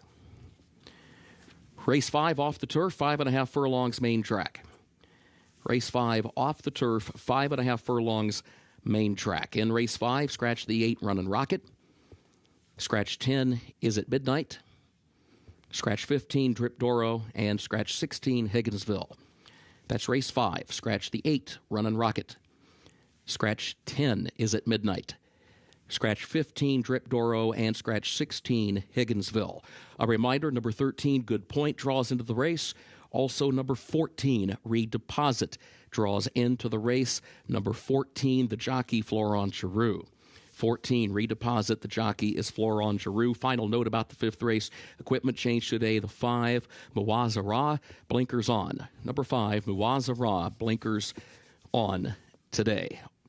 All races today on the main track. We are off the turf.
Race number 3, 20 minutes to post. There's a look at the number 12 runner, Yuletide Gallop. And Yuletide Gallop for Joe Sharp. This is a Ridgeling. That's a change in the notation on the designation of this 2-year-old, the Keeneland graduate, who was claimed last time out and will cut back in distance. Joe Sharp telling me he likes the outside draw for this horse on the cutback in distance. And Jordan Wyckoff, the owner here, 8-5. No surprise that the Take Charge Indy Ridgeling is getting this kind of attention as Luis Saez looks for win number 2 in the early portion of this card. Joe Sharp is sharp off the claim, and outside post position definitely works to his advantage. He has a little outside speed, and he is trimming back, so he's going to be fit. I can see a real strong case for the 12 Yuletide Gallop. I took a shot with the 5, My Brother Charlie, who was I liked quite a bit better when this race was going to be on a fast track. I thought that he could get a nice, favorable setup and come running late. I don't know if he's really going to handle the off-going as well, but that's one thing every horse in the field has to work out. I do like the fact that he was second against Maiden 30,000 in his debut at Ellis back in July. And I think with that race under his belt last out, he's going to be fit and running at the end. It's just a matter of whether he handles the conditions here. But I think he's fast enough to win if he does. Notorious 602 is the number 2 horse at 8-1, a preservationist gelding. Now, here's an instance that I was drawn to this horse because of the success that the sons and daughters of preservationists have had on off tracks. There have not been a lot of runners from this first crop of preservationists, but 22% winners on an off track. You've got that Arch pedigree that is in line, obviously, or from that same line of preservationist. Arch is the sire of preservationist. So I'm looking at that here today to work as he'll take a drop down in class for trainer Chris Hartman. 8-1, the off track could move this horse forward and off of a not bad race last time out. Yeah, I definitely think he figures. I'm not in love with the inside post position, and I'll be interested to see what Francisco Arrieta and Chris Hartman plan as far as strategy is concerned, because it did feel like after setting a really fast pace last time in the early stages of the race, he didn't have much finishing kick, but maybe he just got tired after running quick early. It was against a little tougher company. He was big odds that day. He should be able to carry his speed farther, and if he can overcome that inside and pressure to the outside, then he's definitely a logical contender. I thought that was actually a better than it looked type race on paper. The 11 in the numbers took some early money and is now 3-1. Gelding by Flatter, debuting for Chad Brown with Tyler Gaffleone aboard, was an expensive sale, graduate in 2022 here at Keeneland for $360,000 out of an Unbridled Song mare. I love this pedigree to handle the track and conditions. I like the fact that he draws toward the outside, and Chad is very good first time out, 20% winners. A lot to like about in the numbers for sure. Not sure what kind of running style we might see, as the workouts in the morning don't provide too many clues, but he's had a lot of preparation. He's got a real foundation underneath him for this debut. Got a light shower that's passing through the paddock side at the very least, but it's tapered off very quickly. As quickly as it came, it's gone away. But I think one of the situations that we'll be dealing with over the course of the afternoon with the weather that we had overnight and this morning. But race number 3, 17 minutes to post, starts another double, another pick 3. Race number 3, 2-year-old maidens, maiden $30,000 claiming event, 6 furlongs the distance at Keeneland.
Horses are entering the track for Keeneland's third race, maiden claiming event. 2-year-olds, a $30,000 claiming price, 6 furlongs over the main track listed sloppy, double and pick 3 wagering, and all main track pick 3, and all main track afternoon. In this third race, scratch number 8, Tap It Boy. Also scratch the 10, Jimmy the Hat. Also scratch the 14, Money Hungry, the 15, Capo, and the 16, Steal the Road. A reminder, number 13 draws into the race. 13, Whose Snow Trouble Will Run. There's a jockey change. Number 1, One Red Cent is where you find the jockey change, Gerardo Corrales. Gerardo Corrales rides the 1. And a final reminder, 11 in the numbers is a gelding. 12, Yuletide Gallop is a ridgeling. Post time coming up, 6 minutes, track sloppy.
Taking a look at the 11-horse warm-up, the Son of Flatter in the numbers, a horse that will be offered at the upcoming Keeneland November sale is hip number 4276, consigned by Elite Sales, but he gets set for debut here today, and he's got a live chance at odds of 3-1. You can see he's feeling really good, giving Tyler a hard time away from the pony, taking a nice hold of the bit. To me, I view that as a positive sign.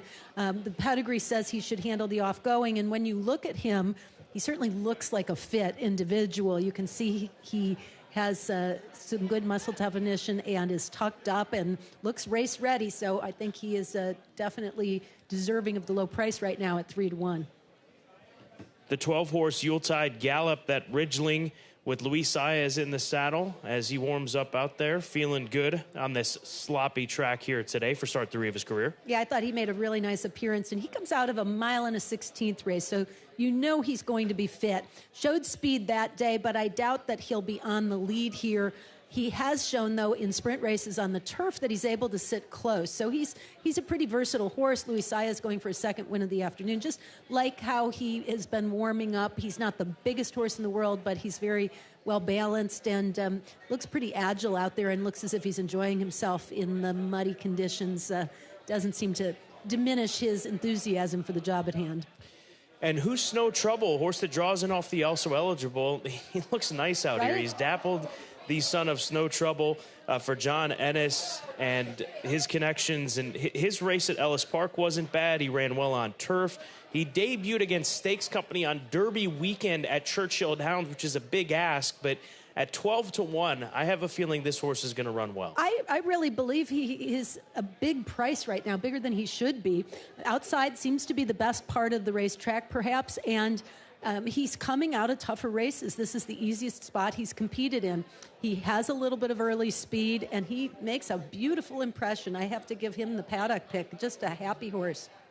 Race number 3, 3 minutes to post at Keeneland.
Horses have reached the starting gate for Keeneland's third race.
Moving into line, race 3.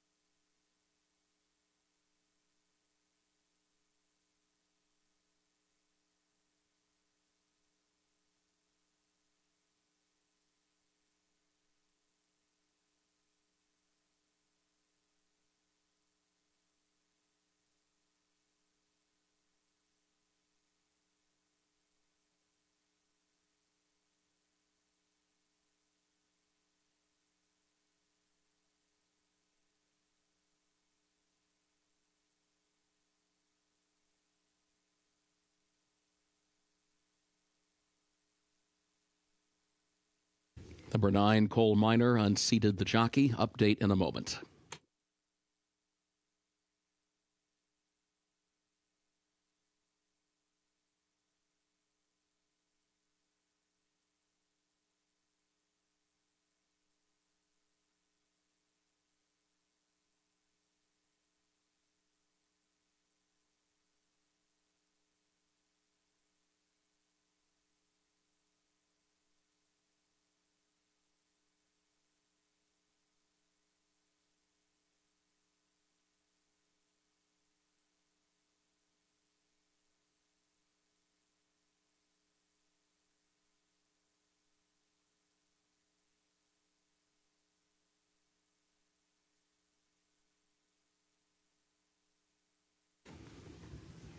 Number 9, Cole Minor, now being led back to the starting gate.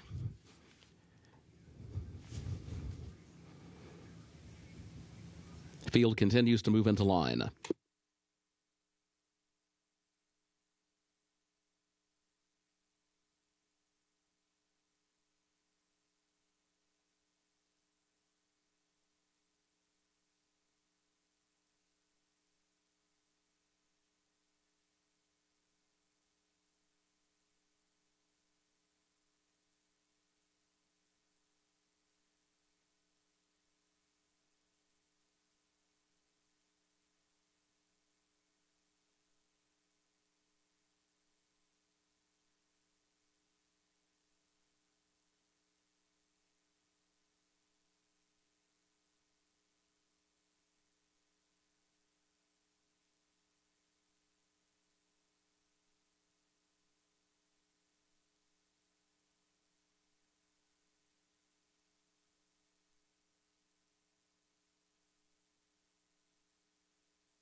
Cole Minor departed once again now is in the hands of the outriders and being taken back toward the starting gate to be examined by the veterinarian.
Number 9, Coal Miner, examined by the veterinarian, approved now to move into line. So Coal Miner into line and Colby Hernandez to climb back aboard inside the starting gate. The others now coming forward.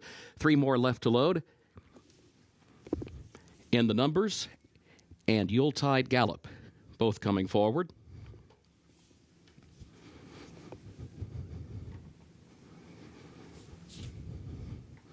Who's Snow Trouble? Last one. Goes in, they're at the post.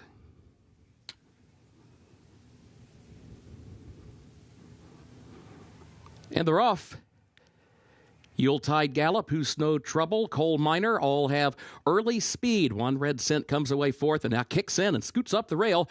One Red Cent goes to the lead now as they head up the back stretch. And then Notorious 602, who goes up the rail right behind him, fifth to fourth to third to second to challenge for the lead. Further back, Sting Music is traveling along in the sixth position, chasing the 1/7 on the outside. Vino Fidanza is eighth back toward the inside. In the numbers is ninth. My Brother Charlie is in 10th, and Broadway Red is last of the 11. The opening quarter, 22.68 seconds around the far turn. One Red Cent leading Yuletide Gallop by a length as they come for the quarter pole. And then Who's Snow Trouble, who's third up on the outside. Notorious 602 is back toward the inside in fourth. 6 lengths off the lead. They turn for home. One Red Cent, the leader. Yuletide Gallop comes after the leader. Again on the outside. Less than a length separates them now. Eighth of a mile to go. It is still One Red Cent who's hanging tough so far with the lead. Yuletide Gallop running a bit greenly in the stretch. Ducks inside, moves outside. Here he comes again after One Red Cent. Yuletide Gallop is still second. One Red Cent.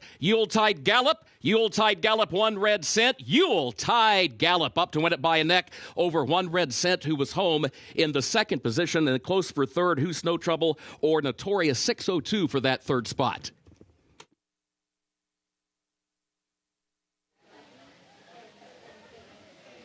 It was a hard-fought battle between these two runners, but the 12-horse just to his outside, Yuletide Gallop, and the one hooking up, and not quite even at this point in time, and they're shifting about and then finally getting themselves straightened out for this stretch duel down to the wire. Roderick Corrales had his hands full. He had the horse, but the horse really wanted to drop into the inside. Just greenness there. Once he finally got him straightened out and got the idea across, he was able to prove best over One Red Cent, who did most of the heavy lifting close to the pace, and an early move, too, to move into contention there. Hangs in pretty gamely. Very close for that show photo between the two. Notorious 602, who came from way out of it, and the 13 rather, Who's No Trouble.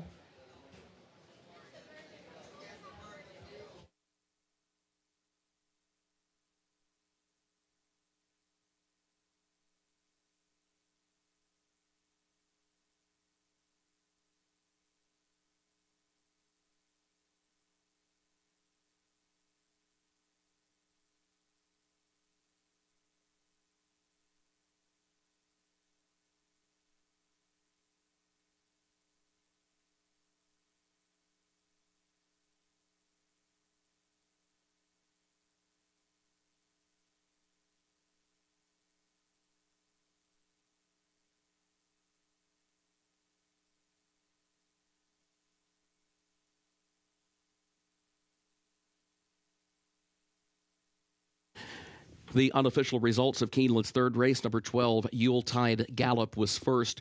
Number 1, One Red Cent was second. Number 13, Who's Snow Trouble third. And number 2, Notorious 602 was fourth. 12-1, 13-2, unofficial.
Into the winner's circle for Keeneland's third race, the unofficial winner, number 12, Yuletide Gallop, owned by Jordan Wyckoff, trained by Joe Sharp. Luis Saez is the winning jockey. 2 wins today for Luis Saez. Yuletide Gallop is a 2-year-old Ridgeling by Take Charge Indy, out of Holiday for Kitten by Kitten's Joy, bred in Kentucky by Kenneth and Sarah Ramsey.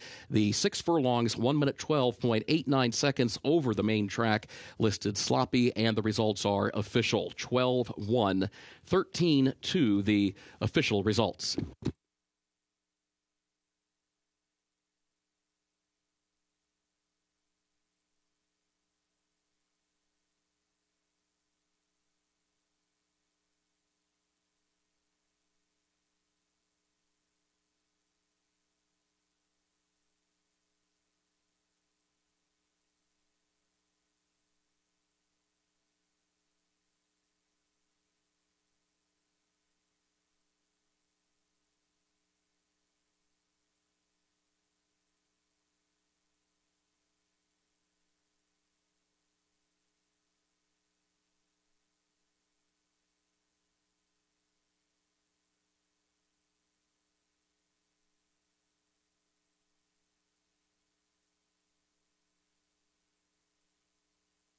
We direct your attention to the winner's circle at this time. Founded in 1983, the Thoroughbred Retirement Foundation is a national organization devoted to saving thoroughbred horses no longer able to compete at the racetrack from possible neglect, abuse, and slaughter. In 2023, the TRF celebrates 4 decades of saving horses and changing lives with gratitude to all who have made this work possible. As the oldest thoroughbred rescue in the country, the TRF provides lifelong sanctuary to retired thoroughbreds throughout their lifetime, caring for a herd of 425 retired racehorses living at 15 farms across the U.S. The TRF is best known for its pioneering TRF Second Chances program at 8 correctional facilities across the U.S., including 1 juvenile justice facility. The TRF program offers second careers to retired racehorses and a second chance at life for program graduates upon release from prison. In Lexington, the TRF Second Chances program at Blackburn Correctional Complex has been saving horses and changing lives for more than 20 years. The TRF is grateful for the support of countless caring organizations and individuals across the Commonwealth of Kentucky who have supported our work for so many years. And today, Keeneland President and CEO Shannon Arvin presents a check to TRF in celebration of their 40th anniversary.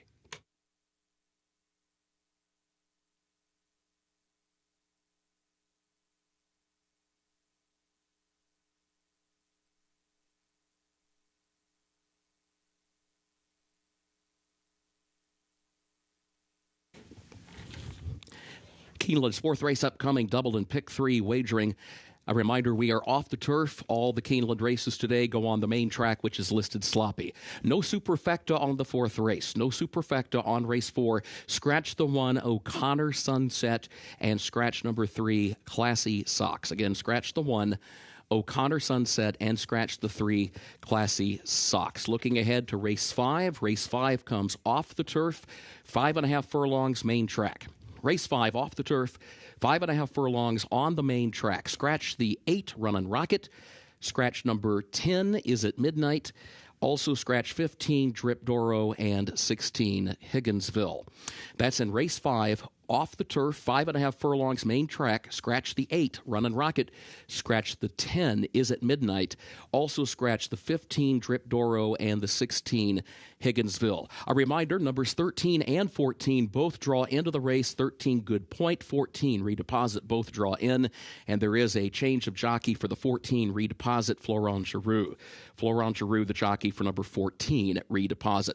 Final note on the 5th race, blinkers on today for the 5, Muazara. Number 5, Muazara, the blinkers on today. And looking ahead to race 6, a reminder in the 6th race, scratch the 8, Golden Text, and scratch the 9, Carrillo. That's in the 6th race, scratch the 8, Golden Text, and scratch number 9, Carrillo.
race number 4, starter allowance condition, starter 30, going 6 furlongs on this sloppy main track. Reminder, with the 2 scratches, there's no superfecta wagering available here in race number 4.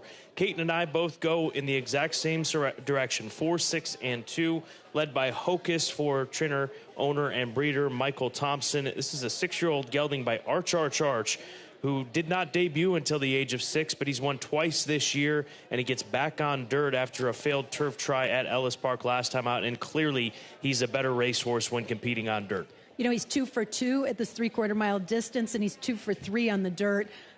Fits with this competition really very well, and has gotten a little bit of a breather since his most recent try against tough allowance horses on the turf. He returns to his preferred surface. He's trained really well over the Churchill Downs Training Center, and I think he's capable of winning with this group. He's got good early speed. Wet track shouldn't be too much of a concern based on his pedigree. I think he's the one to beat. The number 6 horse, Camp Daddy, is 8-5. Armando Hernandez, winner of a race yesterday here at Keeneland, first off the claim, that trainer. And this is the son of Distorted Humor, who's trying the off track for the first time in his career. And as we've mentioned, Distorted Humor, sons and daughters, they do very well when the conditions are wet. And combine that with some good recent races for Camp Daddy. And he's got Tyler Gaffalione taking the call here today. A lot of reasons to like Camp Daddy, who is currently 8-5. Hernandez is shipping up from FanDuel and so far has selected the right horses to bring to Keeneland. First off the claim, 33%. So plays the claiming game very well. And Camp Daddy was second in his most recent start, which he was claimed out of at 6.5 furlongs. I think the 3/4 mile works to his advantage. He doesn't have to be on the lead, but he can be if he's asked. Certainly has the pedigree to handle the off-going. Will be a tough horse in here. He's has a tendency, though, to be, he tries hard every single time, but he's actually been second more than he's won. He's kind of a consistent check getter. So if you are like me and think that maybe somebody else can get the victory, this is your key horse to use underneath, and maybe use him with a few different horses. And finally, the 2 horse, Good As I Once Was, the number 2, a son of Vancouver, now draws the rail, which might not be the best place to be, but he's got some speed to maybe get out and get some position off the rail if things work out in this small field. His last race was really very good at 5.5 furlongs. He was in chase mode all the way and never gave up. He is listed as a first-time gelding, and I think this is, on the whole, a little bit easier field than what he tackled last time. Of course, he's an unknown on the off-going, but if he handles it, and he very well could, then he is also a strong contender. But agree with you about positioning. I think he is a little up against it being down on the inside. 12 minutes to post. Race number 4, starter allowance condition, 6 furlongs the distance, and the current favorite remains the 6, Camp Daddy, looking to give trainer Armando Hernandez wins on back-to-back days here at Keeneland. Good luck.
The horses are entering the track for Keeneland's fourth race. Starter allowance 3-year-olds and up, 6 furlongs over a sloppy main track today. And again, the entire card at Keeneland will be contested today on the main track. In this fourth race, scratch the 1, O'Connor Sunset. Also scratch number 3, Classy Socks. As a result of those scratches, no superfecta on this fourth race. Again, we are off the turf today. Everything goes on the main track at Keeneland this afternoon. Post time for the fourth race in just 5 minutes.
Talked about commenting on and observing these horses as they head out onto the track and how some will pick up and feel good in this off track. And here's one of them, the 5-horse Magnificent Mile. Cipriano Contreras, he's not run a lot of horses here at Keeneland. Sun's starting to come out as we go back and forth between that and then passing showers in the area.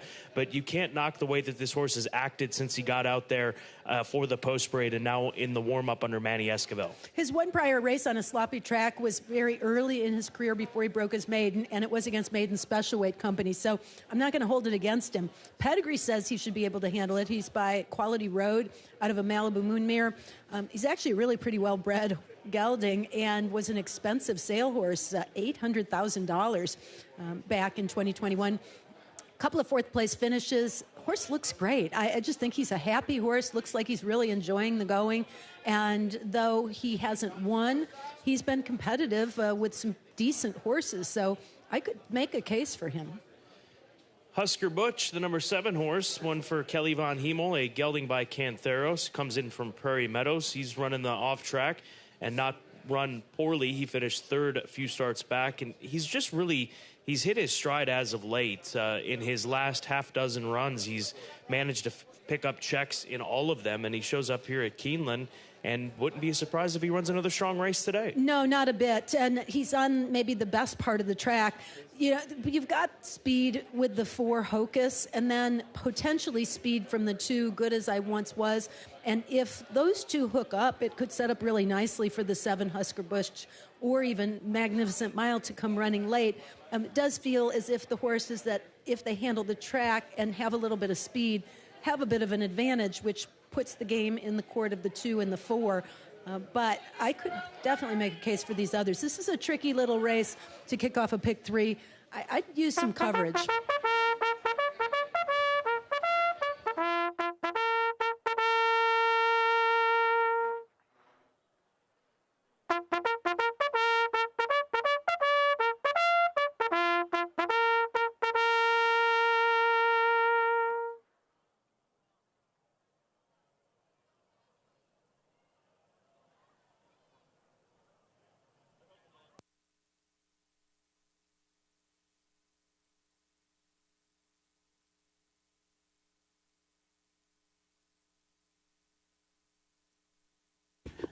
Horses have reached the starting gate for Keeneland's fourth race.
Moving into line, race 4.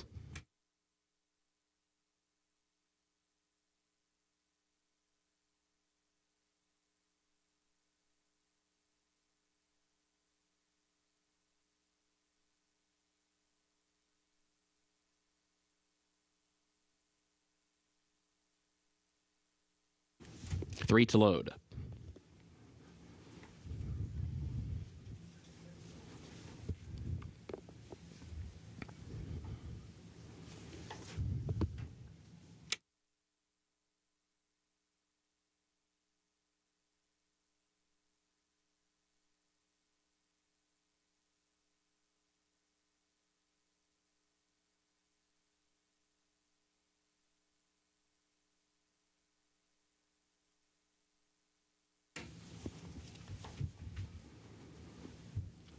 Magnificent Mile into line. Here's Camp Daddy coming forward, and Husker Butch, the last to load. Goes in. They're at the post. They're off. There goes Camp Daddy. Camp Daddy right out for the lead. Husker Butch has early speed, though, as well. These two come to the front in the opening strides. Hocus gets away third and moves up down toward the rail. Hocus slides down to the inside and moves up into the second position. Then further back, Magnificent Mile, who's in the fourth spot. And Good As I Once Was is the trailer. Back up front. Side by side they go to the far turn. Camp Daddy to the outside, Hocus to the inside, contesting the lead. Length and a half then to Husker Butch, who's going to be wide to the far turn. In third and neck, Magnificent Mile, fourth by 2. Good As I Once Was is at the back. 22.63 seconds was the time for the opening quarter. Hocus is the leader now. Hocus around the turn, saving that ground against the rail, has the lead 3/4 of a length. Camp Daddy is second as they come off the far turn. Husker Butch third. Good As I Once Was swings out to the center of the track, now looks to the inside, still sixth from the front. Camp Daddy's coming forward again for the lead. And Camp Daddy on top, Magnificent Mile. Husker Butch trying to move up behind that one. Hocus still there to the inside. Hocus is fighting on, but Camp Daddy's the leader. Then Hocus, Magnificent Mile, and Husker Butch. It is Camp Daddy in front. Magnificent Mile still trying. Camp Daddy, Tyler Gaffalione, win it by 3/4 of a length. Magnificent Mile was up for second. Multiple horse photo for show.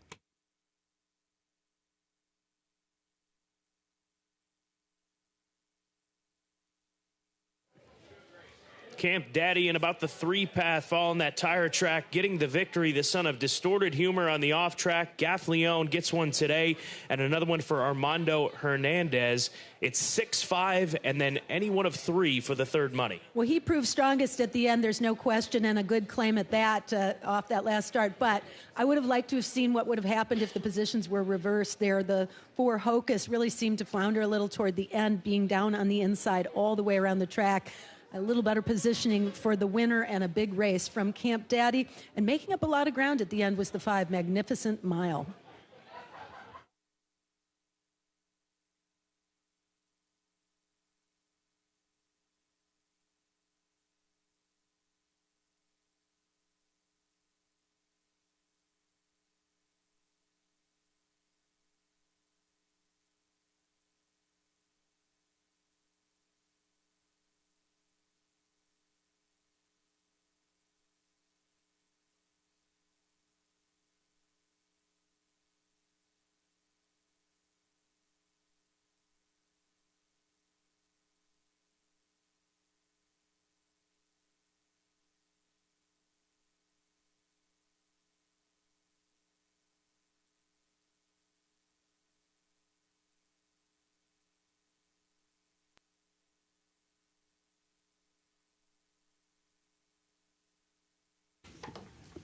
The unofficial results of Keeneland's fourth race: number 6, Camp Daddy, was first.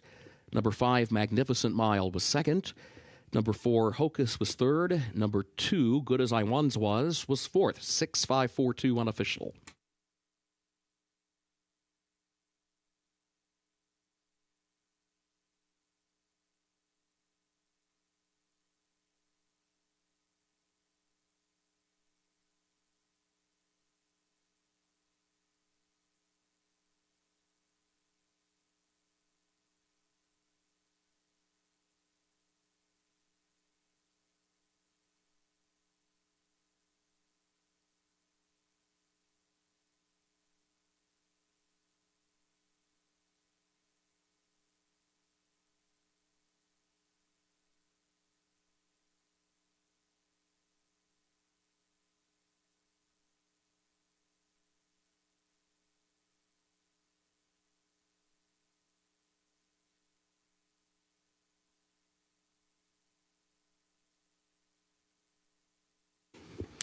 Into the winner's circle for Keeneland's fourth race, the unofficial winner, number 6, Camp Daddy, owned by Antonio Donato, trained by Armando Hernandez, the jockey Tyler Gaffalione.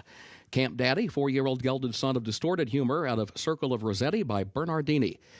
Winner bred in Kentucky by Rosehill Farm and T-Nip LLC. The 6 furlongs, 1 minute, 11.53 seconds over the sloppy main track.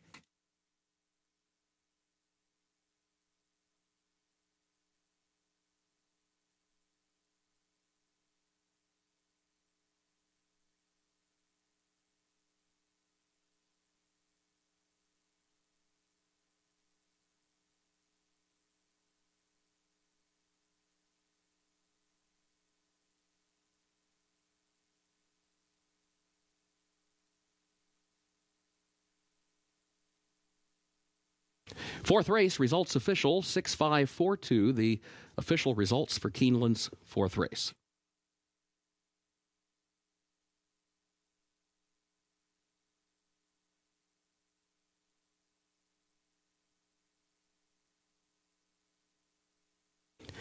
Keeneland's fifth race upcoming. Race 5 will come off the turf, goes 5.5 furlongs on the main track. Race 5 off the turf, 5.5 furlongs main track, which is listed sloppy.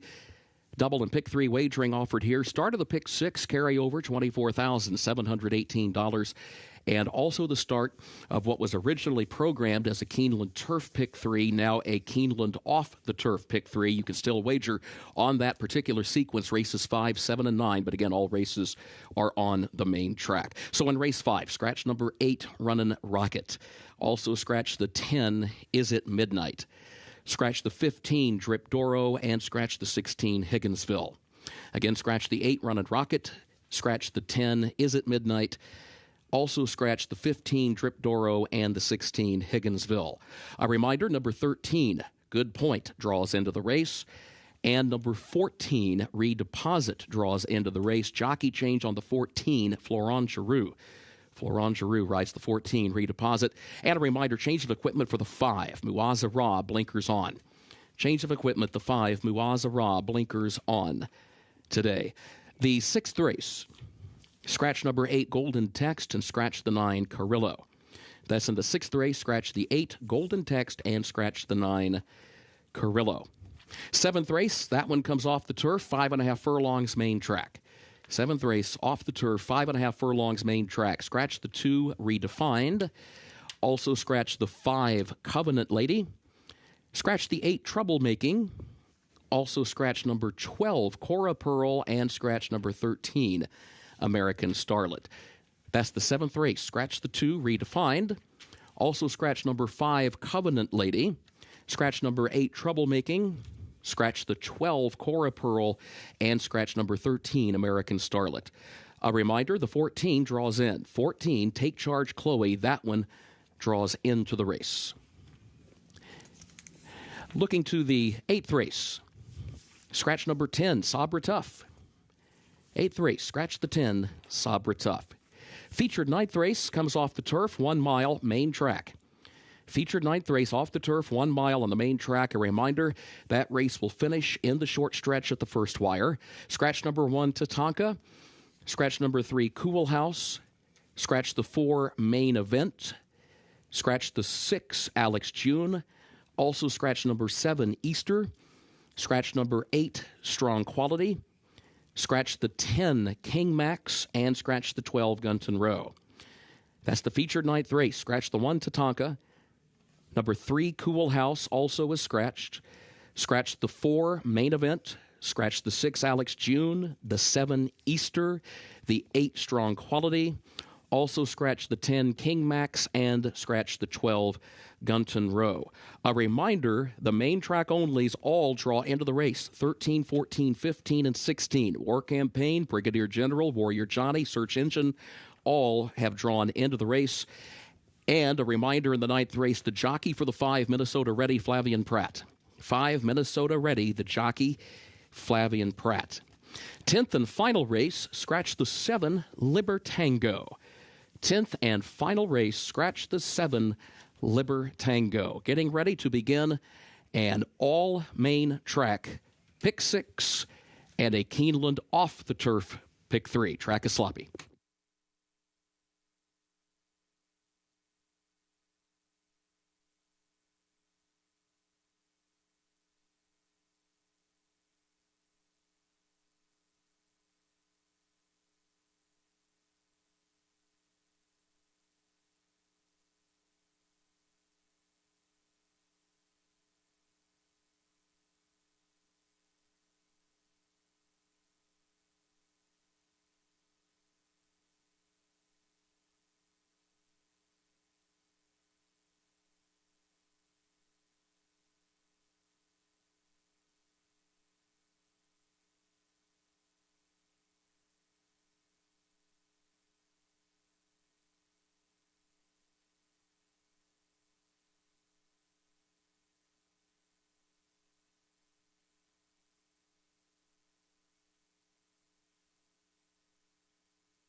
Race number 5, these are 2-year-olds that will be competing at 5.5 furlongs on the sloppy main track.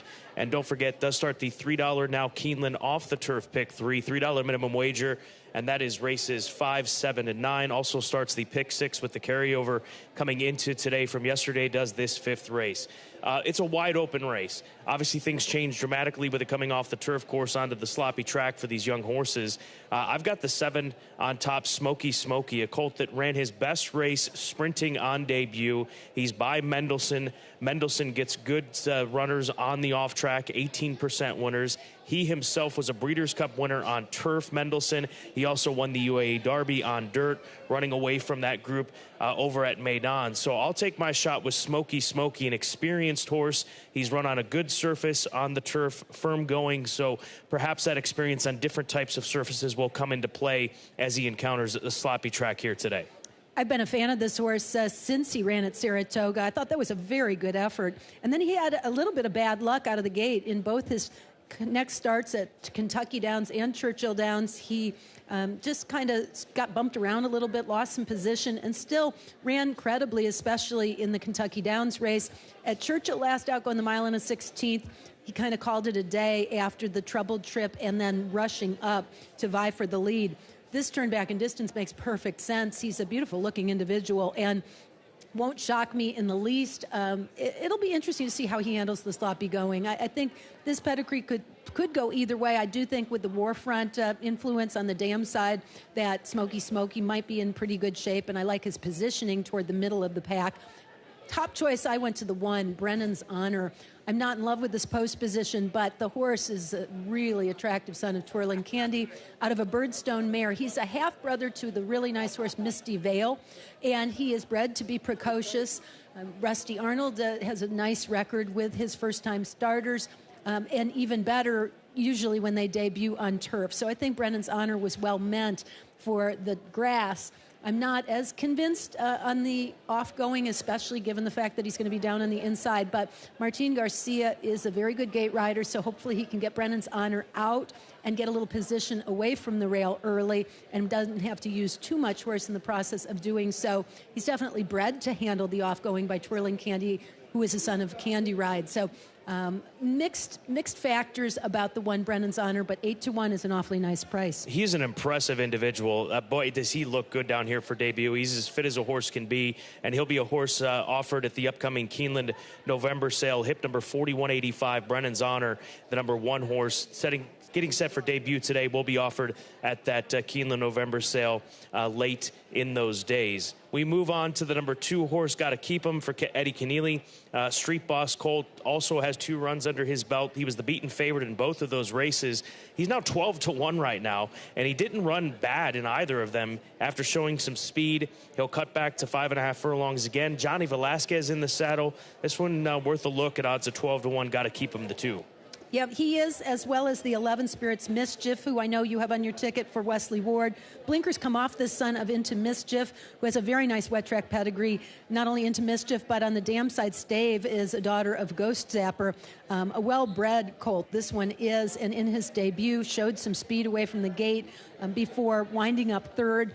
He had every right to get a little tired in that race. He was head and head every step until the very end. Beaten favorite second time out here for Wesley Ward. He's a 27% success rate with his second time maiden starters, and that outside post position is certainly a good spot to be.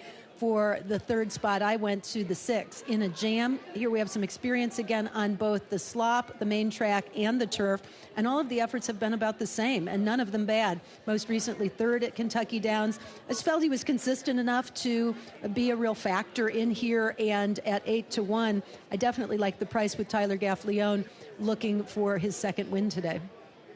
Race number 5, 13 minutes to post. The current favorite is the number 14, who draws into the race. The 14 Redeposit for Greg Foley. The 13 also draws in, but a big difference in price there, 59-1 versus 7-2. Start of the pick 6, race 5. Start of that $3 pick 3, which all races off the turf. 5, 7, and 9, the sequence for the $3 now Keeneland off the turf pick 3 today at Keeneland Racecourse. Good luck.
The horses are entering the track for Keeneland's 5th race, the Oak Hill Farm, a maiden special weight for 2-year-olds, a race that comes off the turf and goes 5.5 furlongs over the sloppy main track.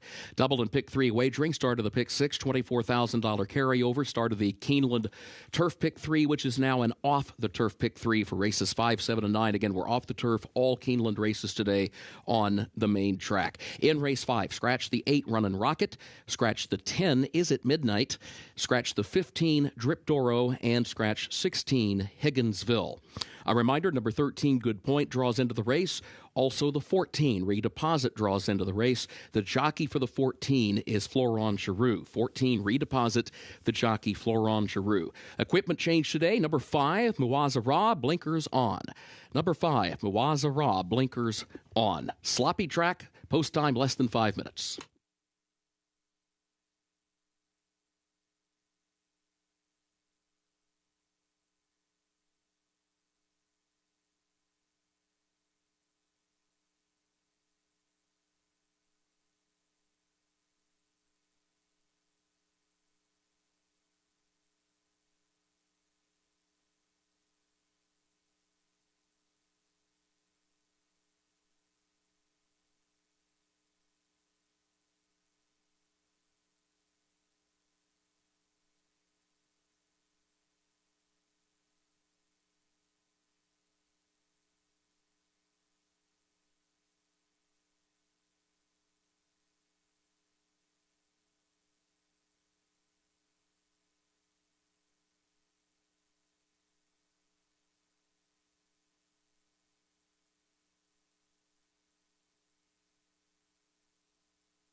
There's a look at Oy Vey warming up for Klein Racing, bred by Klein Racing, colt by Constitution. We've talked about this family of racing and as well as the family in which they've established through the bloodlines of these equine athletes. And this is a well-bred colt. He's by Constitution, who's had a lot of success with his runners on the off track through the recent years and the amount of time that he's established himself as one of the top stallions in the world. He's one of those horses that I actually like better with the surface switch here. I mean, I liked him on the grass, but I like him better on the main track. And his works have been very steady, both at Turfway Park as well as most recently at Keeneland. He races for Brad Cox, who is vying with Todd Pletcher for leading trainer honors right now. They are in a tie. I could see Oy Vey or Todd's horse coming up with a big race for that matter. That would be the 5, Muazara. But Oy Vey just had the look of a horse who's ready. I thought very mature. He handled everything really beautifully in the paddock. He gets Flavian Pratt. He has an outside post position, and he really offers a good price at 5-1, although there are a couple others that look very good as well. Yeah, the one, I've just continued to be drawn to this horse. And Rusty Arnold just speaking to me, he's just built like a sprinter, and he has that build. He looks so advanced for a 2-year-old. It's an inside draw, which isn't ideal with a first-time starter, and a reminder that he's entered in the Keeneland Horses of Racing Age sale day, part of the November sale, the final day of that sale, which will get underway right after the Breeders' Cup here at the Keeneland Sales Pavilion. But he is a gorgeous colt by Twirling Candy. He really is. I mean, he is, looks sculpted, just a beautiful colt. Has the pedigree to handle the off-going. Don't love the inside post position, but I do like just about everything else about him. And then let's move to the number 14, who is no longer the favorite, but has been up until just moments ago, Redeposit for Greg Foley, an Omaha Beach colt. Omaha Beach, the sire, first crop. He's had a wonderful year with that first crop of runners. He's only had, coming into the day, 3 runners on off tracks, one of those a winner. So it's a small sample size, but at least you do have a win in a short window of time for this first crop of Omaha Beach as far as the off track is concerned. He's another that made a very positive appearance. He's got some size to him, some scope. Very fast works at Churchill Downs to lead up to this, including a couple out of the starting gate, which is always a good thing. I think in this case, the outside post position works to his advantage. We'll say that the barn isn't known to fire first out with their young horses. They tend to build and get better with racing experience, so consider that. But seems to be a lot of support for him as he stays steady at 9-2. Started that $3 pick 3, now off the turf today, as we knew coming into the afternoon. And reminder that the pick 6 with the carryover, it's a big pool. It is approaching $150,000. It's post time.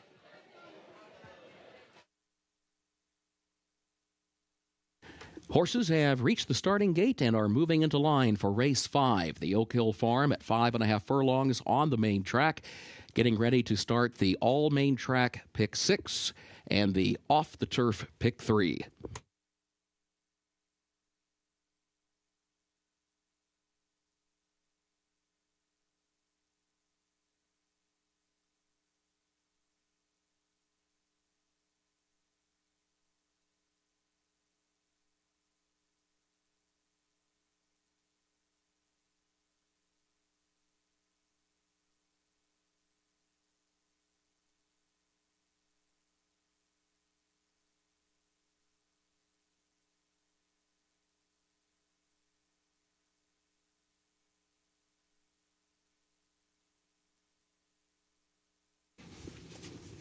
Muwazara comes forward. Oeve goes into line.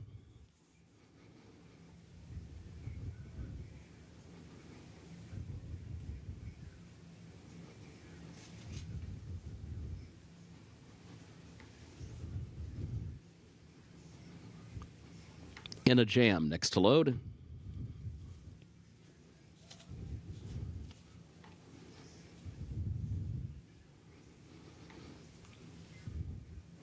Good point goes in.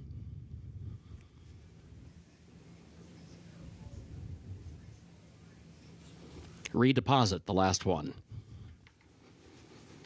Goes in. They are at the post.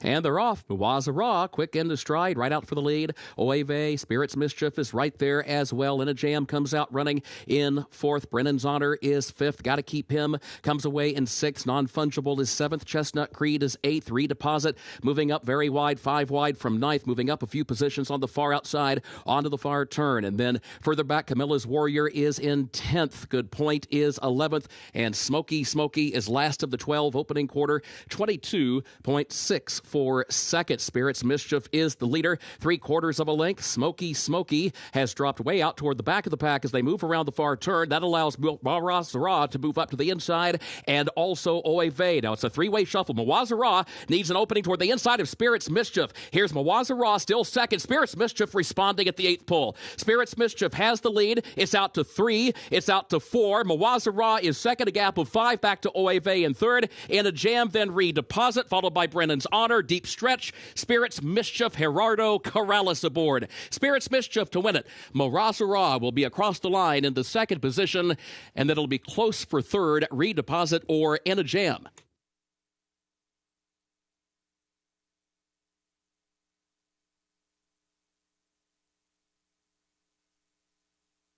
Absolutely running through the bridle. This is Spirit's Mischief, the Keeneland sale graduate for Mr. Oxley, bred by Hinkle Farm, colt by Into Mischief. And the second time today that we've seen a first dam by Ghost Sapper produce a winner on this off track. This 2-year-old had his mind on business today for Wesley Ward. Stout little 2-year-old just ran his eyeballs out from start to finish. Blinkers came off for his second start, and I don't know if it was that or Keeneland or the slop or just a combination of factors, but a huge performance.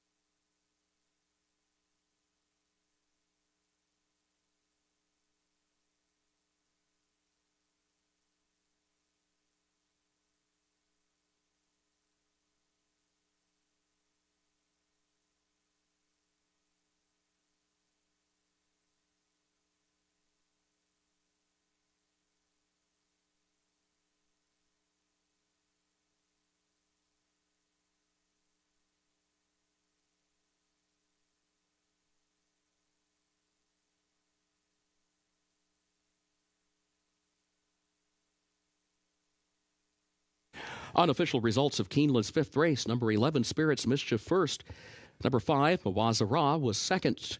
Number 14, Redeposit, was third. And number 6, In a Jam, fourth.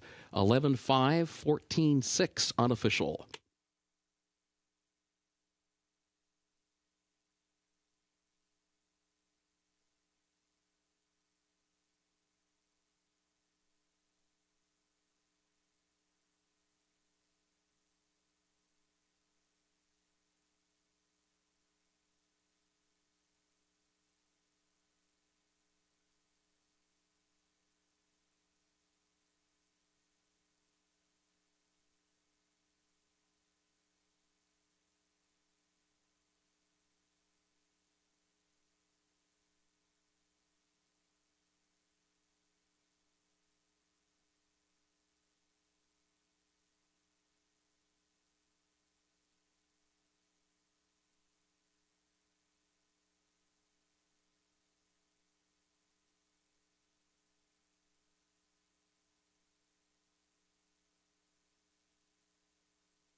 Results of Keeneland's fifth race official. 11-5, 14-6, the official results.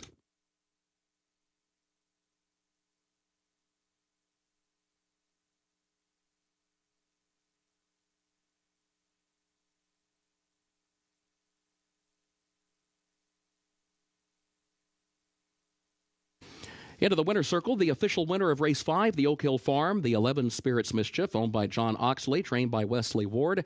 Gerardo Corrales is the jockey. Spirits Mischief, a 2-year-old son of Into Mischief, out of Stave by Go Sapper, bred in Kentucky by Henkel Farms. Keeneland September graduate, Spirits Mischief. 5.5 furlongs over the sloppy main track, 1 minute 5.1 seconds. Results official.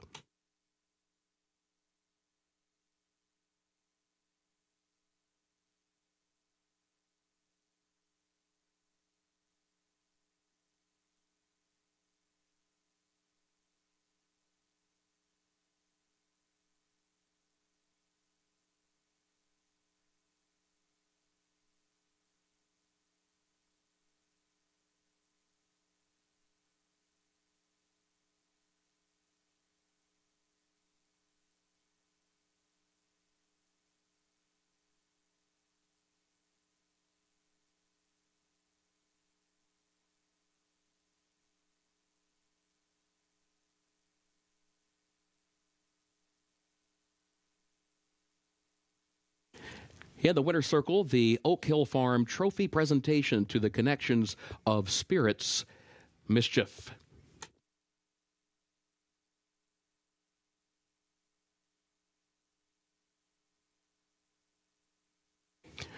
Early pick 5 pays on 5 of 5 with a consolation 4 of 5. Race 6 is on the way. Double and pick 3 wagering start of the late pick 5. Again, we are off the turf at Keeneland today. All races to be contested on the main track, which is listed sloppy. Race 6, scratch number 8, Golden Text, and scratch number 9, Carrillo. Scratch 8, Golden Text, and scratch 9, Carrillo. 7th race comes off the turf, 5.5 furlongs main track. 7th race off the turf, 5.5 furlongs main track. Scratch the 2, Redefined. Scratch the 5, Covenant Lady. Scratch the 8, Troublemaking. Also scratch the 12, Cora Pearl, and scratch 13, American Starlet. That's race 7. Scratch number 2, Redefined. Scratch the 5, Covenant Lady. Also scratch the 8, Troublemaking. Scratch number 12, Cora Pearl, and scratch number 13, American Starlet. A reminder, number 14, Take Charge Chloe, draws into the race. 14, Take Charge Chloe will run. 8th race, scratch the 10, Sabra Tough. That's the 8th race. Scratch number 10, Sabra Tough. Featured 9th race, off the turf, 1 mile main track. Featured 9th, off the turf, 1 mile main track. A reminder, the 9th race will finish in the short stretch at the first wire. In that 9th event, scratch the 1, Tatanka. Scratch number 3, Cool House. Scratch the 4 main event.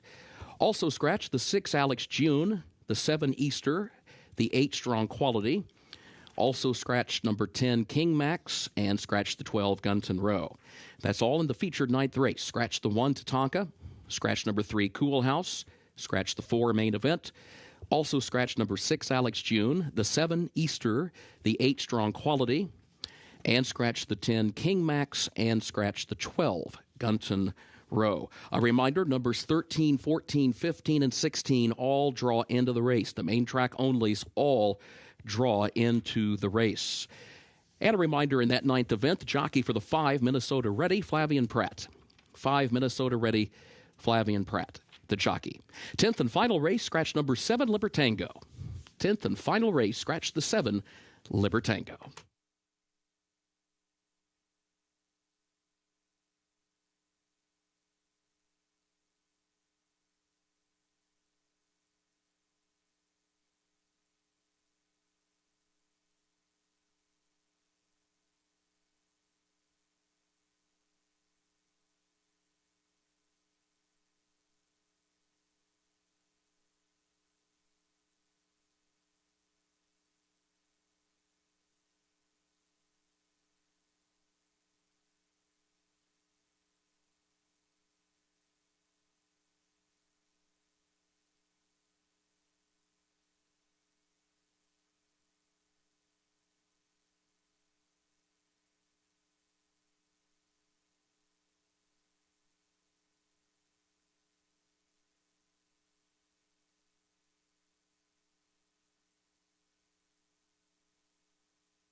Race number 6 at Keeneland. This is a starter allowance race. A starter 10 at the demanding distance of 1 mile and an eighth. And Tiger Moon, the number 3 horse, comes into this race off of 4 consecutive good runs, and in fact has been in good form going back to the end of last year and even the beginning of last year when he first broke his maiden. First career victory came in April of 2022, and there's only been 2 instances where he's not finished in the top 3, and they were still 4th place finishes and not beaten all that far. So here's a horse that is back on and off track for the first time since a run at Oaklawn at the end of March where he was 2nd.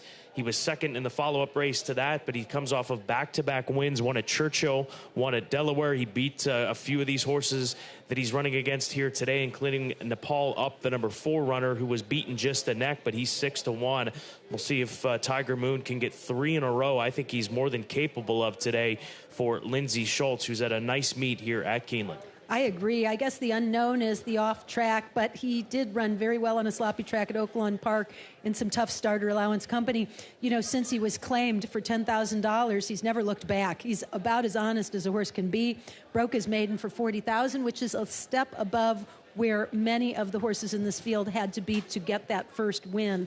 And those 2 wins coming off the layoff, the way they did, tell me that there might be more where that came from. So I look for him to run the same type of race that he has, maybe even be able to sit just a little bit closer in this tightly bunched patch. But I think that the key is going to be Julien Leparoux's ability to get him off the rail in that stalking position just off of those pace setters. He may have the best of it as far as trip is concerned in terms of getting to the best part of the track.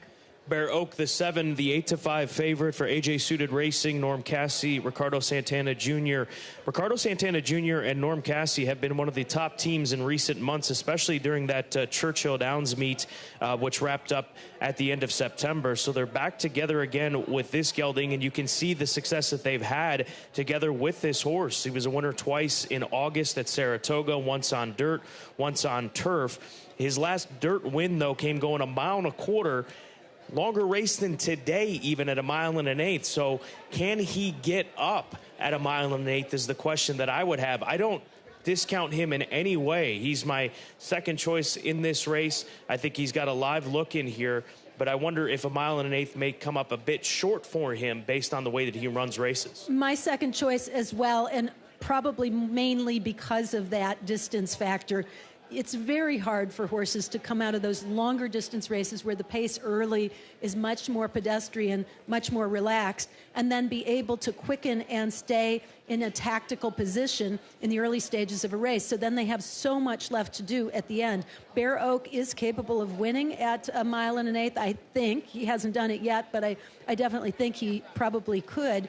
But where is he going to be in the early stages of the race? That's the key, and that's probably going to tell the tale when all is said and done. He has a very nice record on wet tracks, and he's another one who's been pretty honest, comes off 3 very good races. That starter allowance at Saratoga was definitely good company.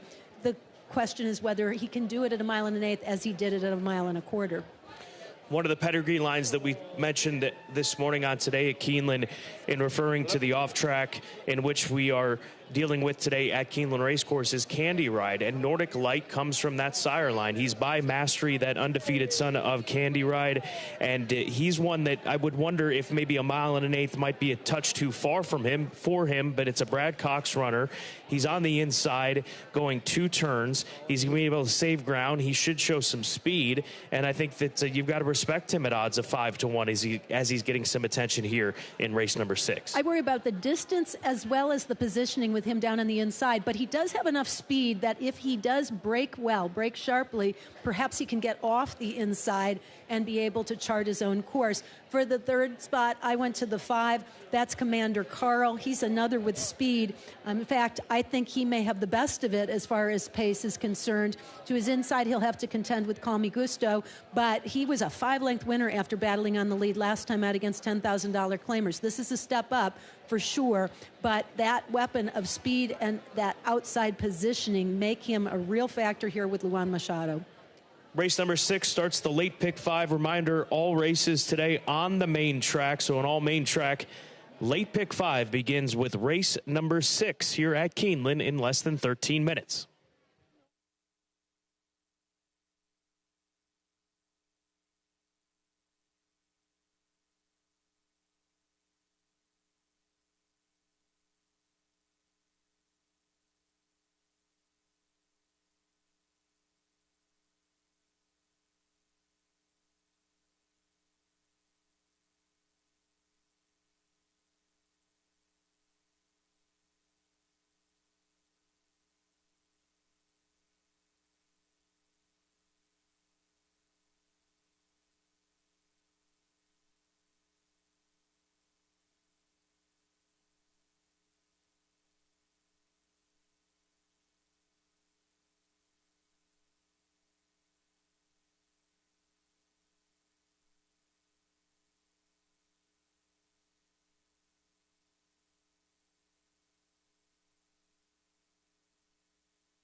The horses are entering the track for Keeneland's 6th race. Starter allowance, 3-year-olds and up. A mile and an eighth over the main track listed sloppy. Doubled and pick 3 wagering start of the all main track late pick 5. Scratched the 8 Golden Text and scratched the 9 Carrillo. 8 Golden Text and 9 Carrillo both scratched. And again, late pick 5 players, a reminder, all main track, we are off the turf today. Post time coming up in 6 minutes. The track is sloppy.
There's the poll up. Just had a very honest conversation with Tom Vanberg. He said, we know we're up against it from a class standpoint and just competition standpoint with the 2 favorites in this race.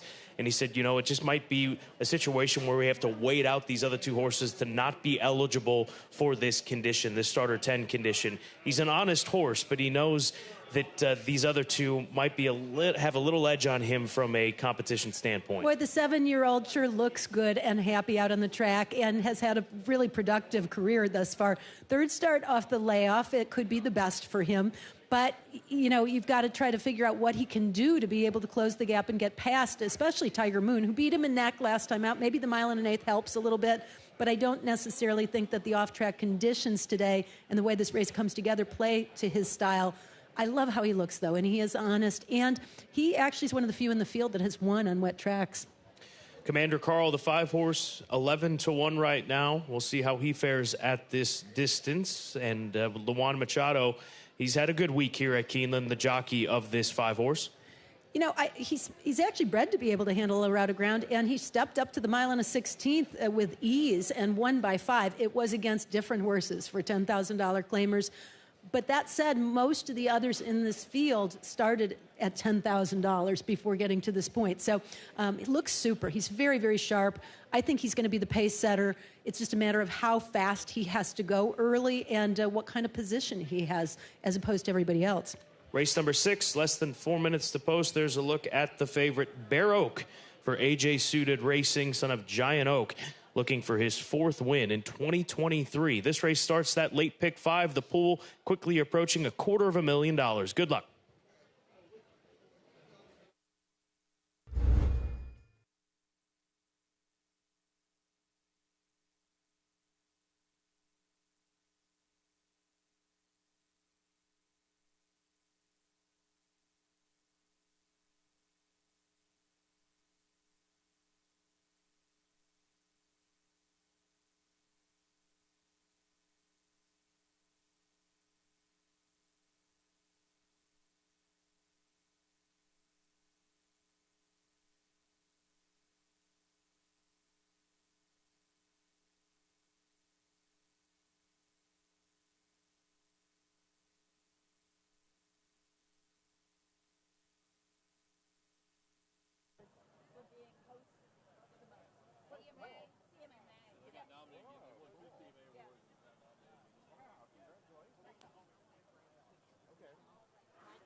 Horses have reached the starting gate for Keeneland's 6th race, start of the all-main track, late pick 5.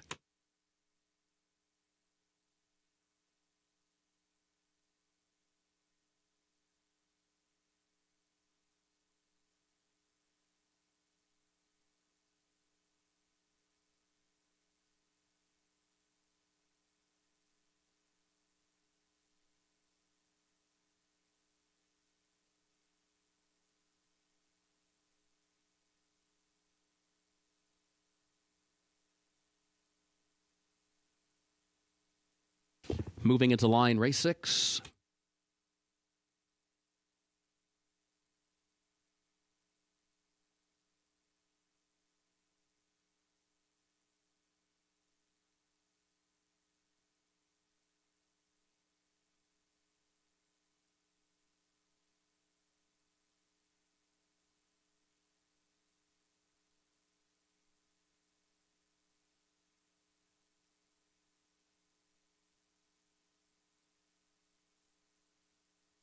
Commander Carl goes in, so does Monkey's own Bear Oak is the last one to load. Moves into line. They are at the post.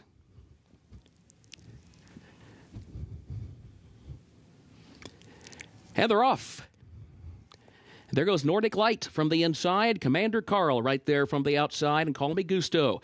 In between that pair, Commander Carl moves up, takes the lead as they head into the first turn. Nordic Light will now go in second. Commander Carl clears the inside traffic, gets over to the rail in time to save some ground around the first turn. Call Me Gusto is racing up into the third position, just a half length off of Nordic Light, who's second in between horses. Tiger Moon is racing along in fourth. Gap of 4 more lengths then back to Bear Oak, and 3 back of that one to Paul Up, and 2 back of that one to Monkey Zone, who is last. Opening quarter, 23.78 seconds. Up the backstretch they go.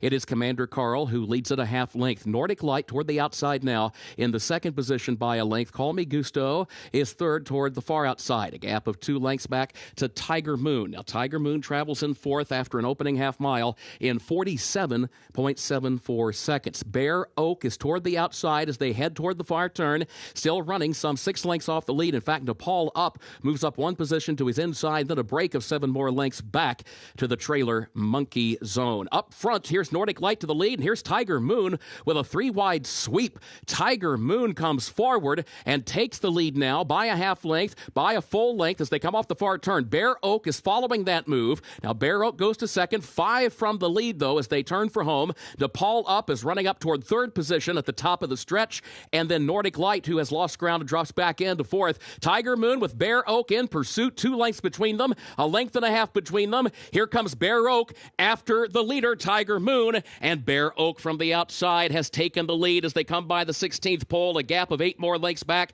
to Nepal Up. It is Bear Oak, a narrow lead from Tiger Moon, who's still there. Bear Oak in front, though. Bear Oak, Ricardo Santana Jr. to win it. Tiger Moon home second, and then it was Nepal Up across the wire in third, and Nordic Light was fourth.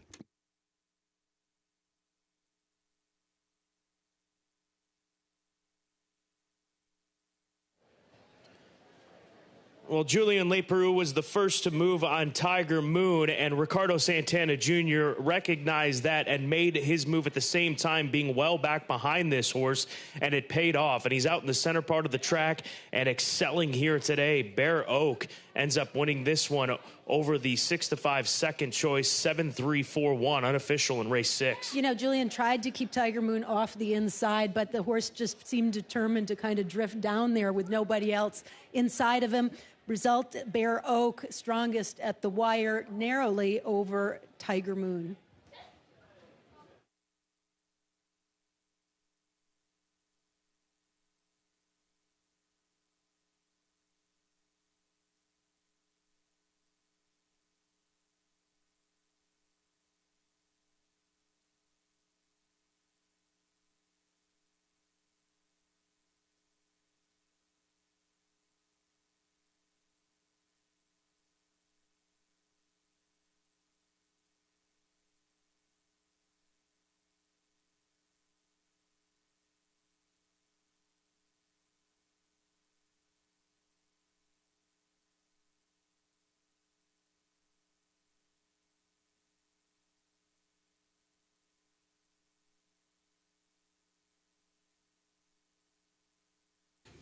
The unofficial results of Keeneland's 6th race: number 7, Bear Oak, finished first. Number 3, Tiger Moon, was second. Number 4, Nepal Up, was third. And number 1, Nordic Light, was fourth. 7-3-4-1 unofficial.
Into the winner's circle for Keeneland's 6th race, the unofficial winner, number 7, Bear Oak, owned by the A.J. Suited Racing Stable, LLC, of Justin Nicholson, trained by Norm Cassie, the jockey Ricardo Santana Jr. Bear Oak, a 6-year-old gelded son of Giant Oak, out of Love Handles by Psalm, bred in Kentucky by Nancy Veneer and the Virginia Terra Trust. Mile and an eighth over the sloppy main track, 1 minute 51.22 seconds, and the results are now official. 7-3-4-1, the official results.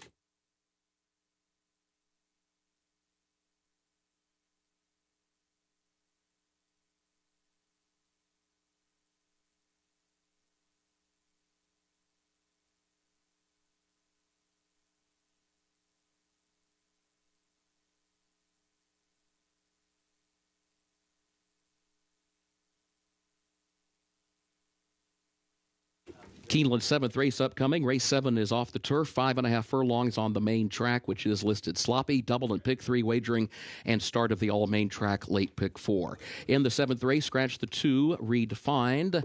Also scratch number 5, Covenant Lady. Scratch the 8, Troublemaking. Also scratch the 12, Cora Pearl, and scratch 13, American Starlet. Again, that's in the 7th race. Scratch the 2, Redefined. Scratch the 5, Covenant Lady. Scratch the 8, Troublemaking. Scratch 12, Cora Pearl. And scratch 13, American Starlet. A reminder, number 14 will run. 14, Take Charge Chloe, draws into the race. 5.5 furlongs main track. Looking ahead to the 8th event, scratch the 10, Sabra Tough. 8th race, scratch the 10, Sabra Tough. Featured 9th race comes off the turf. That one goes a mile on the main track. Featured 9th off the turf, 1 mile main track. That race will finish in the short stretch at the first wire. Scratch number 1, Tatanka.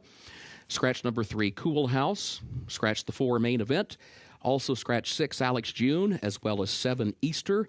Number 8, Strong Quality, is also scratched. Scratch the 10, King Max, and scratch the 12, Gunton Row. That's in the 9th and featured race. Scratch the 1, Tatanka. Scratch number 3, Cool House. Scratch the 4, Main Event. Also scratch the 6, Alex June, the 7, Easter, the 8, Strong Quality, and scratch the 10, King Max, and scratch the 12, Gunton Row. A reminder, the main track onlys all draw in from the also eligible list. 13, 14, 15, and 16, they all draw into the race. And there's a jockey change on the 5, Minnesota Ready, Flavian Pratt. 5, Minnesota Ready, the jockey, Flavian Pratt. 10th and final race, scratch number 7, Libertango. That's the 10th and final race. Scratch the 7, Libertango. Track sloppy.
Late jockey change in Keeneland's upcoming 7th race. The jockey for number 4, Frango Electrico, will be Javier Padron Barcenas. Late jockey change. Keeneland's upcoming 7th race. Number 4, Frango Electrico, the jockey Javier Padron Barcenas.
Race number 7 is an off-the-turf event, 5.5 furlongs on the sloppy main track. Starts the late pick 4, and go ahead and scratch the number 2 and 8. And as Kurt just announced, there is a rider change on the 4, Frango Electrico. Javier Padron Barcenas picks up the mount on the number 4.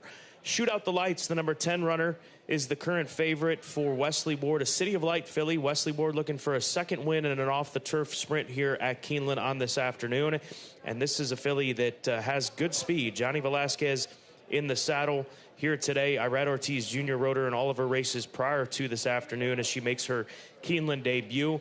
But City of Light works on and off track. 19% winners for that top-class stallion, City of Light. Represented by this filly and Breeze Easy. That race at Saratoga was a good one, and it was on a turf course that had some moisture, some give in it, and she handled that really well. She's never run on the main track, but with this pedigree by City of Light out of a Stormy Atlantic mare, you'd think that she would probably handle the sloppy conditions. And fast horses like this oftentimes will run their race. They'll show the same speed no matter what, and that's really her best attribute. She may have some company, but I think she's the best speed in here and the one that they'll be chasing throughout much of this race. Look for Johnny V to get position off the rail, take advantage of that 10 post and try to kind of stay out in the middle of the racetrack rather than down on the inside, even with her early speed. Twirling Savi is the 1-horse 13-1 Twirling Candy filly for Extreme Racing Stables, and Mac Robertson as this owner-trainer team looks for their second win this meet at Keeneland Racecourse. Back on dirt, her last dirt run was at Canterbury. She hasn't been seen in a couple of months, but Ricardo Santana Jr. in the saddle here today, looking for back-to-back on the card, is the jockey. Here's a situation where the Candy Ride sire line crept into my mind with Twirling Savi as she'll get set to run on a sloppy or off-main track for the first time in her career. Well, I liked her a bit to begin with, and now with the scratches and with the surface switch, I think she does have a shot. I, again, don't like the post as much, but given her style, which is to come from a little bit off the pace, I think she can probably overcome it. Ricardo Santana looking for his second win today. Will try to maneuver a trip, but a very honest performer who I think could surprise some people here as she's 13-1. I had her even on the turf among my top contenders. After her, though, the 7, Laura's Charm, it's the best of it as far as positioning is concerned, makes her second start off the layoff and has run on a sloppy track before. She finished 4th after stalking the pace. That's a little misleading because I thought it was a pretty tough field, and she was racing off the layoff. So I give her another shot here on the off-going. Tyler Gaffalione aboard, second start off the layoff, and I think she won't be too far off the pace. And Royal County, the number 6 horse, getting a little bit of attention. She's 10-1 on the board. I think she's got an upgraded chance with the off-track here today. She's run on off-tracks more than a few times in her career, 4 times to be exact, a win and 2 second-place finishes. So that's why I'm willing to give her a shot in my top 3 selections. Comes off of a sloppy track try back in August at Mountaineer. And here's a filly for Eric Reed and Jerry Jamagachian, who will be offered at the upcoming Keeneland November Horses of Racing Age sale as hip number 2070. Royal County as a date here, and then in the upcoming Keeneland Horses of Racing Age sale, part of the Keeneland November sale offerings in just a few weeks' time. She is 10-1 right now. Race number 7, once again, begins the late pick 4. All races on the main track today. Less than 14 minutes to get those plays in.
The horses are entering the track for Keeneland's 7th race, the Runnymede, an allowance for fillies and mares age 3 and up. This race comes off the turf. It goes 5.5 furlongs on the main track, which is listed sloppy. Scratch number 2, redefined. Also scratch number 5, Covenant Lady. Scratch the 8, Troublemaking. Also scratch the 12, Cora Pearl, and scratch number 13, American Starlet. A reminder, number 14, Take Charge Chloe, draws into the race. And a reminder about the late jockey change, number 4, Frango Electrico, Javier Padron Barcenas, the jockey. Number 4, Frango Electrico, Javier Padron Barcenas is the jockey. Double and pick 3 wagering start of the all-main track, late pick 4. Post time in 5 minutes.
There's Frozen Solid, the 11 horse for Susan and Jim Hill, a homebred filly by Frosted, who ran well in an off-the-turf event, well enough to win by 5 lengths last time out, going 5 furlongs, and the extra half furlong doesn't look like it'll bother this filly here today, was with Alex Ashard in the saddle. A couple things about her. First of all, she's big, strapping, and looks as if she can cover a lot of ground with her stride, but she's still very agile and has been successful at those shorter sprint distances. I loved what I saw from her.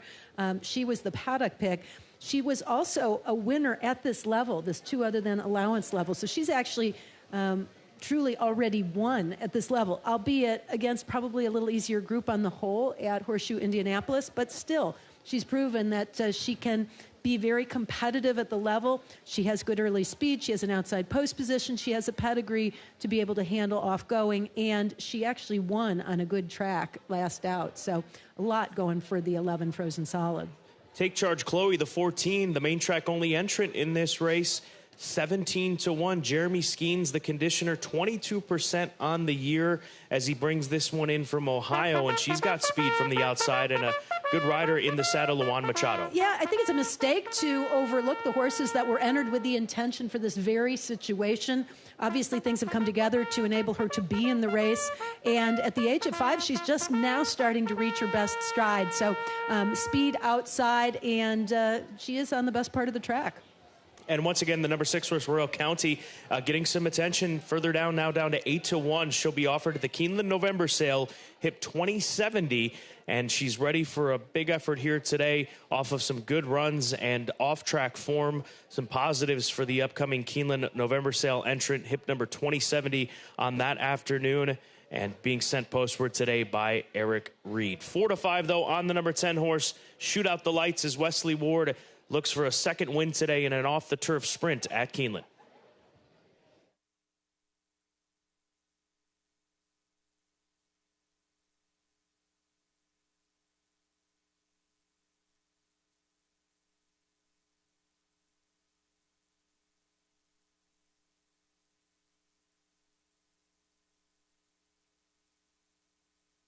The horses have reached the starting gate for Keeneland's 7th race, the Runnymede.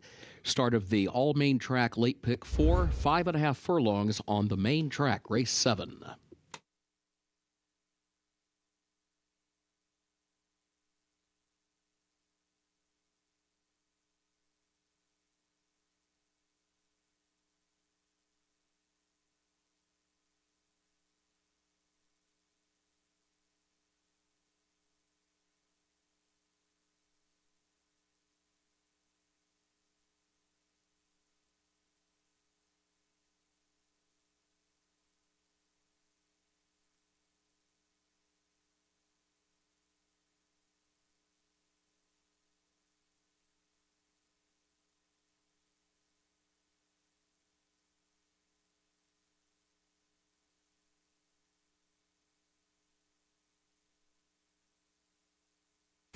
Moving into line, race 7.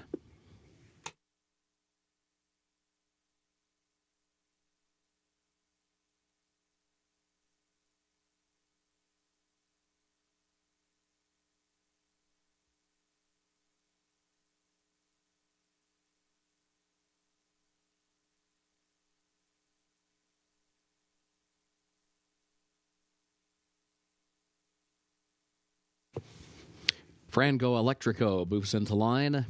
Shoot out the lights. Now Royal County. Frozen Solid moves in. Take Charge Chloe, the last to load.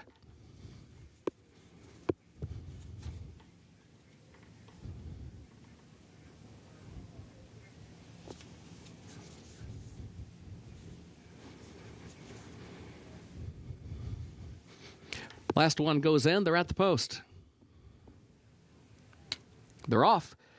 Take Charge Chloe off a step slowly. Here comes Shoot Out the Lights. Shoot Out the Lights moves up from the outside to take the lead as they head for the far turn. Soul Hope is there. Frozen Solid is up on the outside. Moving up from third into second just off the leader's flank. Frango Electrico is fourth between horses. Ford Dawn is to the far outside in fifth. Around the far turn, 4 lengths off the lead. Then a gap of 6 more lengths as they round the turn to Royal County, who's sixth to the inside of Laura's Charm, who's in 7th position. Take Charge Chloe is far back in 8th, and Twirling Savi last of the 9, 22.21 seconds for the opening quarter. Shoot Out the Lights, a narrow lead as Frozen Solid is in 2nd position. 2 lengths, 3 lengths between them, then a gap of 7 more back to Soul Hope, who's third toward the inside. Past the 8th pole, Shoot Out the Lights maintains a 3-length advantage. Back to Frozen Solid.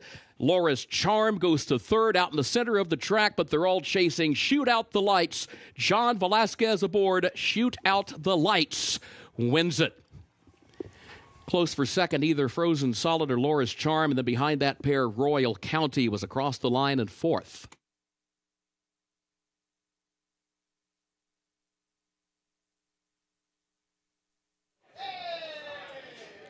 Trainer Wesley Ward with his 2nd win today in an off-the-turf sprint, and in the same fashion, right to the front and digging in and finishing off strong. This time it's Shoot Out the Lights, and with that win, that brings Wesley Ward's win total for the meet up to 5, moving him into a 3-way tie atop the trainer standings. And Hall of Famer Johnny Velasquez doing a really good job of going right out of the gate, getting position, and staying in that 4-5 path where so many horses seem to be getting the best of it as far as footing is concerned. Frozen Solid was in chase mode every step of the way and was game in defeat, bet down to 5-1.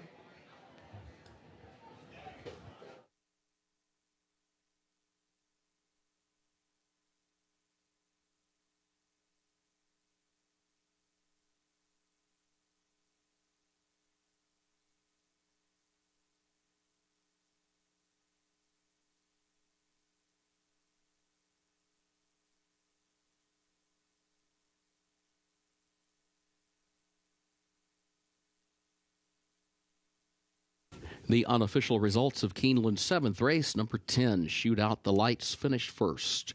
Number 11, Frozen Solid, was second. Number 7, Laura's Charm, was third. Number 6, Royal County, was fourth. 10, 11, 7, 6, unofficial.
Results of race 7 official 10-11, 7-6.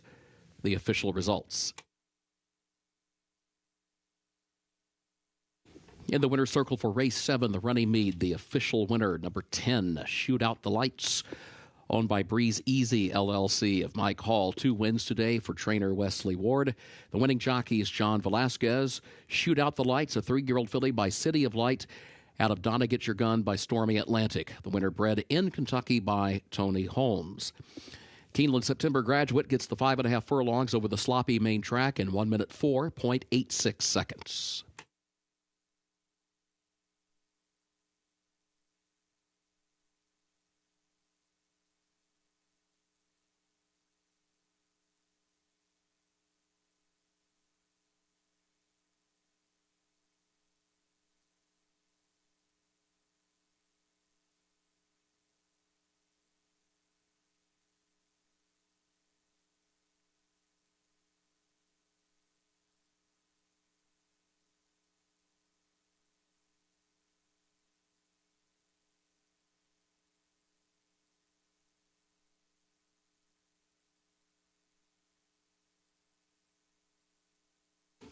In the winner's circle, the Runnymede Trophy presentation to the connections of Shoot Out the Lights.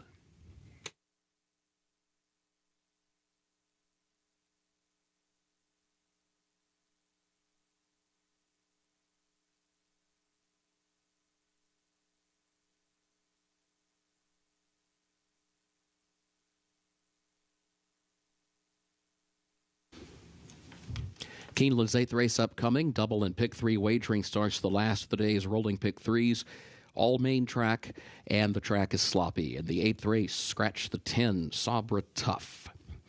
Scratch the 10, Sabra Tough. Featured 9th race, that one comes off the turf, goes a mile on the main track. 9th race off the turf, 1 mile on the main track. That race will finish in the short stretch at the first wire. Scratch number 1, Tatanka. Scratch number 3, Cool House. Scratch the 4, Main Event. Also scratch the 6, Alex June, the 7, Easter, and the 8, Strong Quality. Also scratch number 10, King Max, and scratch the 12, Gunton Row. That's the featured 9th. Scratch number 1, Tatanka. Scratch number 3, Cool House. Scratch the 4, Main Event. Also scratch the 6, Alex June, the 7, Easter, and the 8, Strong Quality. Scratch the 10, King Max, and scratch the 12, Gunton Row.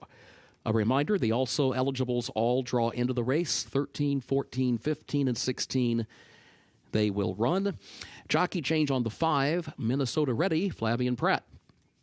5, Minnesota Ready, the jockey, Flavian Pratt. 10th and final race, scratch 7, Libertango.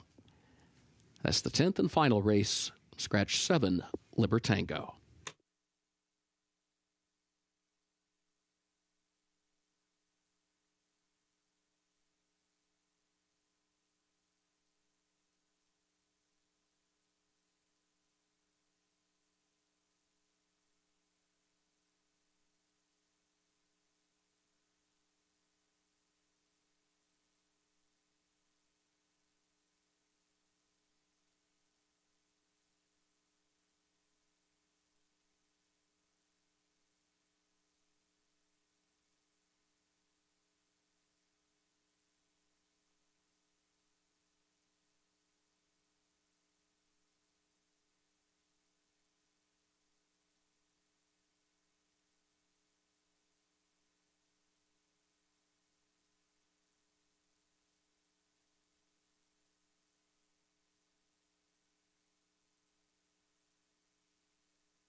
Race number 8, a mile and an eighth, first level allowance condition, and the 8 horse is where we'll begin. 3 to 5 right now on Raging Sea for Alpha Delta Stables, a homebred daughter of Keeneland, as she gets set for her first off-track test. A filly that was very good at the age of 2, was third in the Grade 1 Darley Alcibiades behind Wonder Wheel and Chop Chop, and would eventually end up finishing third in the Grade 1 Breeders' Cup Juvenile Fillies at Keeneland here at a good price. She's run twice since then, this summer at Saratoga at the age of 3, and both of those have been strong performances. She stays with Flavian Pratt here this afternoon for Chad Brown.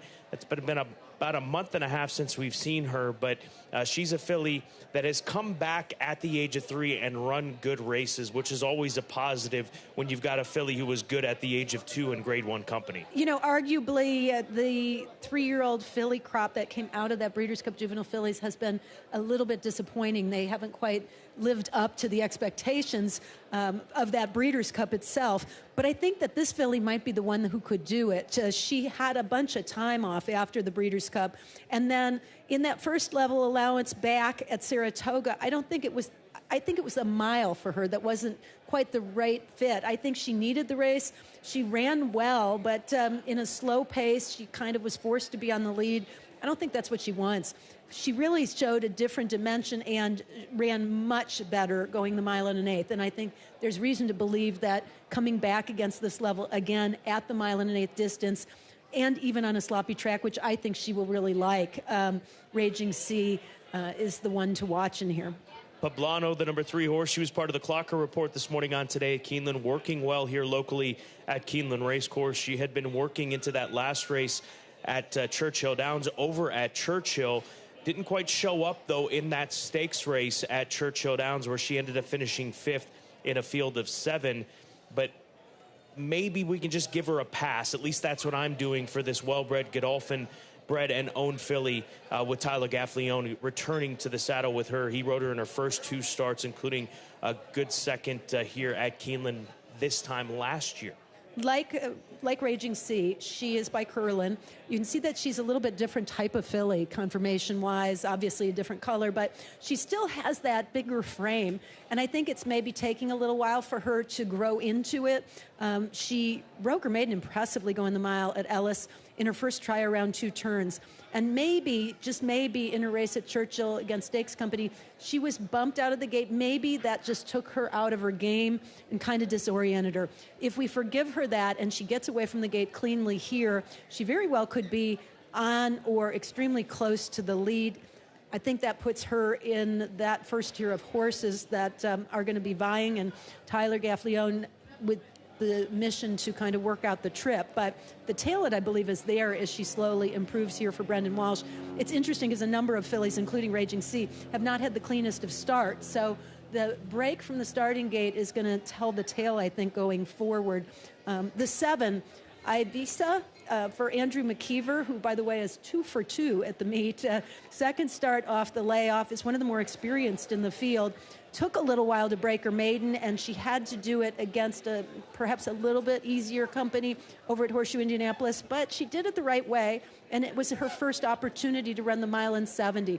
I have a hunch she's going to be better the longer she gets to go, so the mile and an eighth should be in her wheelhouse.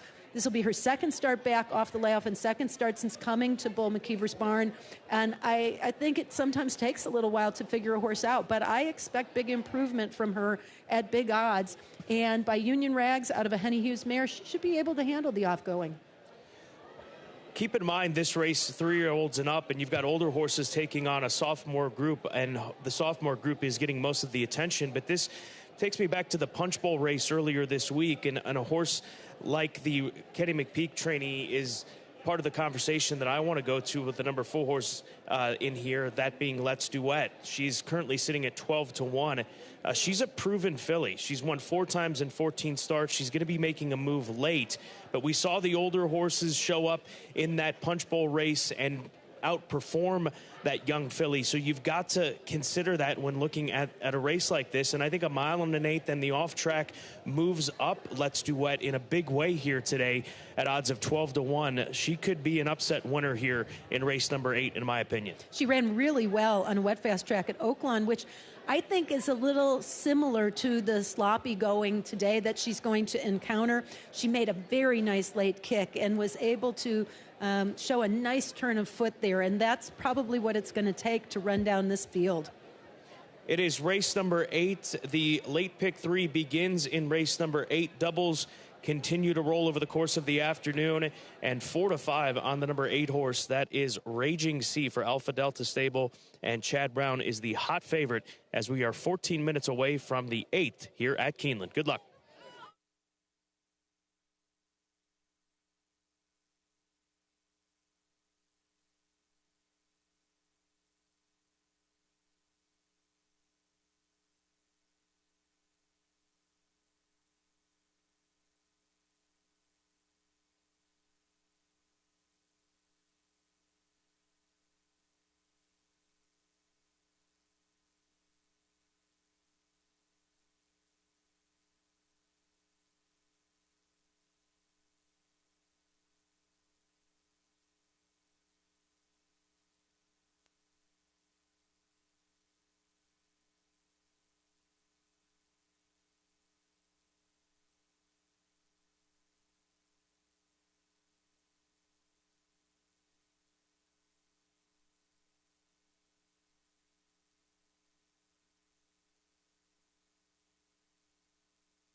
The horses are entering the track for Keeneland's 8th race, the Stone Tower, and allowance for fillies and mares age 3 and up, 1 mile and an eighth over the main track, listed sloppy. Double and pick 3 wagering starts the last of the day's rolling pick 3s.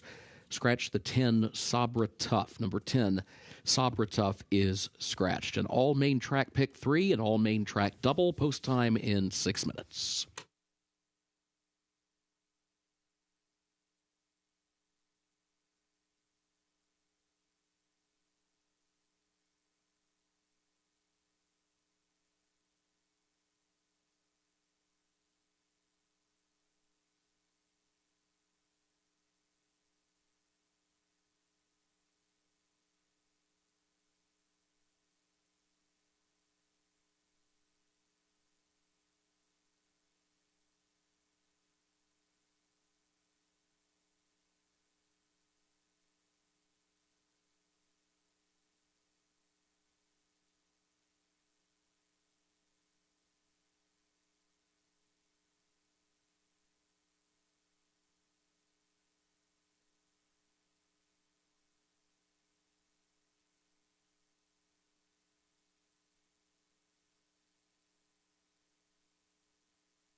Just under 5 minutes to post for this first level allowance race at 1 mile and an eighth in the 6.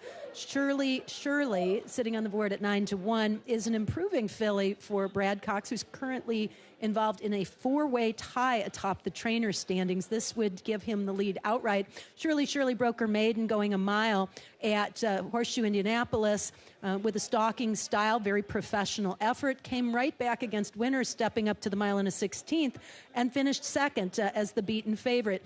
She is steadily improving. I thought interesting that she is by the same sire who has the favorite in here, Raging Sea, and another filly contender as well in the 3 Poblano, the second choice on the board at 2-1.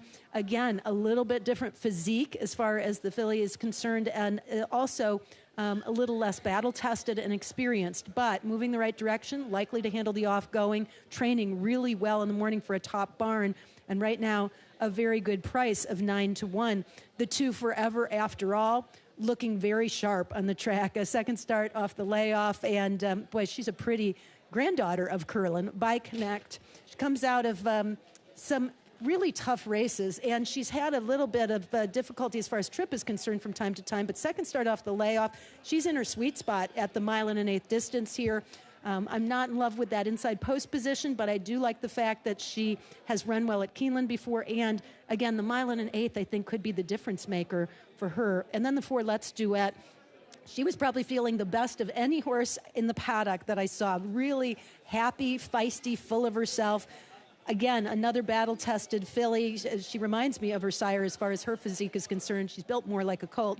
Second start off the layoff for her. She came from off the pace to finish third last out and will need a little help up front to close the gap, but she's very honest, and the 1 mile and an eighth may very well suit this Kenny McPeak runner.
The horses have reached the starting gate for Keeneland's 8th race, the Stone Tower.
Moving into line, race 8.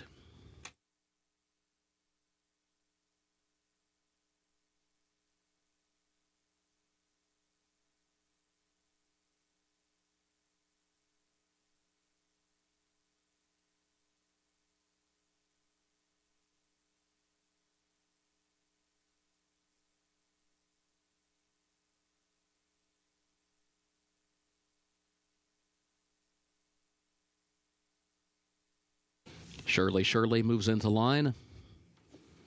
Ivisa comes forward along with Let's Duet. Raging Sea into the gate.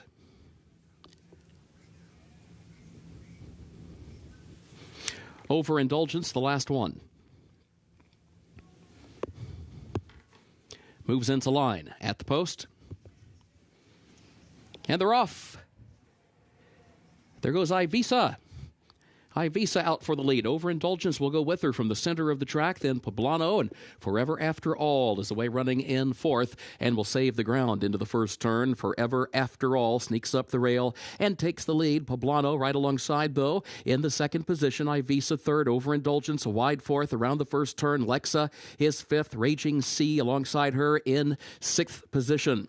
And then comes Lavish Habit. She is 7th. She was 3 lanes off the rail around the first turn. A break of 6 more lengths back to Let's Duet, who is next to last. And Shirley is the trailer. Opening quarter, 23.8 seconds. Back up front, Forever After All, Poblano separated by a half length in that ongoing battle for the lead. Lexa, then Raging Sea. Now, Raging Sea is 4th in between horses. She is just a length and a half off the front pair. Overindulgence out in the center of the track is in 5th position, 5 lengths from the front, followed by Ivisa. Back to the inside of Lavish Habits. Let's Duet. Shirley last. It was 47.98 seconds for the first half mile. Poblano has taken the lead by a neck on the turn, and Raging Sea goes with her toward the outside. Forever After All loses 2 spots, goes from the lead, drops back to 3rd, and Lexa is 4th. A gap of 5 more lengths. Let's Duet is 5th. Shirley 6th against the rail, still a dozen lengths from the front. Raging Sea and Poblano, a battle for the lead as they come toward the final furlong. It is Raging Sea on the outside and Poblano on the inside. Neither one willing to yield. Raging Sea, Poblano, an ongoing struggle for the lead and for the win, a 16th to go. Raging Sea now wrestles the lead away from Poblano. Raging Sea to win it for Flavian Pratt. Poblano was home 2nd, and then Shirley and Lexa.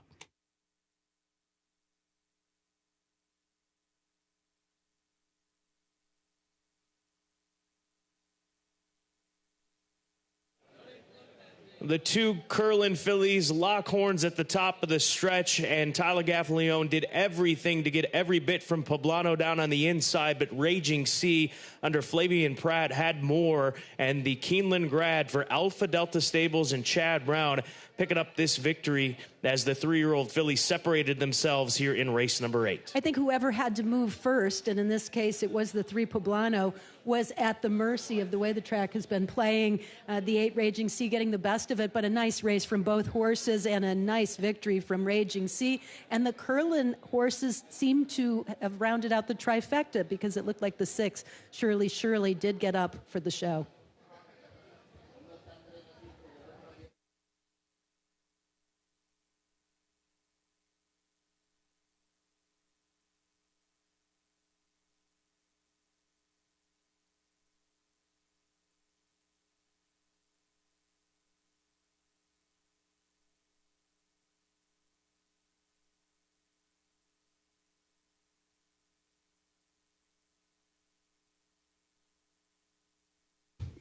The unofficial results of Keeneland's 8th race: number 8, Raging Sea, finished first. Number 3, Poblano, was second. Number 6, Shirley was third. Number 1, Lexa, fourth. 8-3-6-1, the unofficial results.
In the winner's circle for Keeneland's 8th race, the Stone Tower, the unofficial winner, number 8, Raging Sea, owned by the Alpha Delta stables of John Clay, which bred the winner in Kentucky, trained by Chad Brown.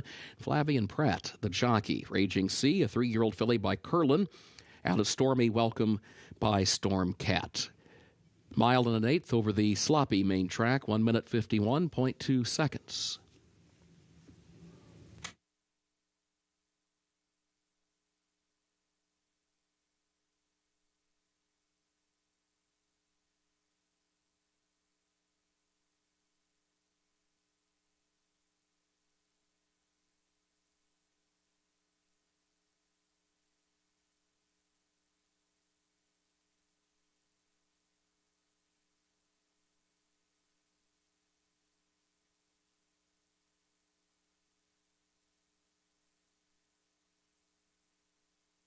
Eighth race results official, 8-3-6-1. The official results in the winner's circle, the Stone Tower Trophy presentation to the connections of Raging Sea.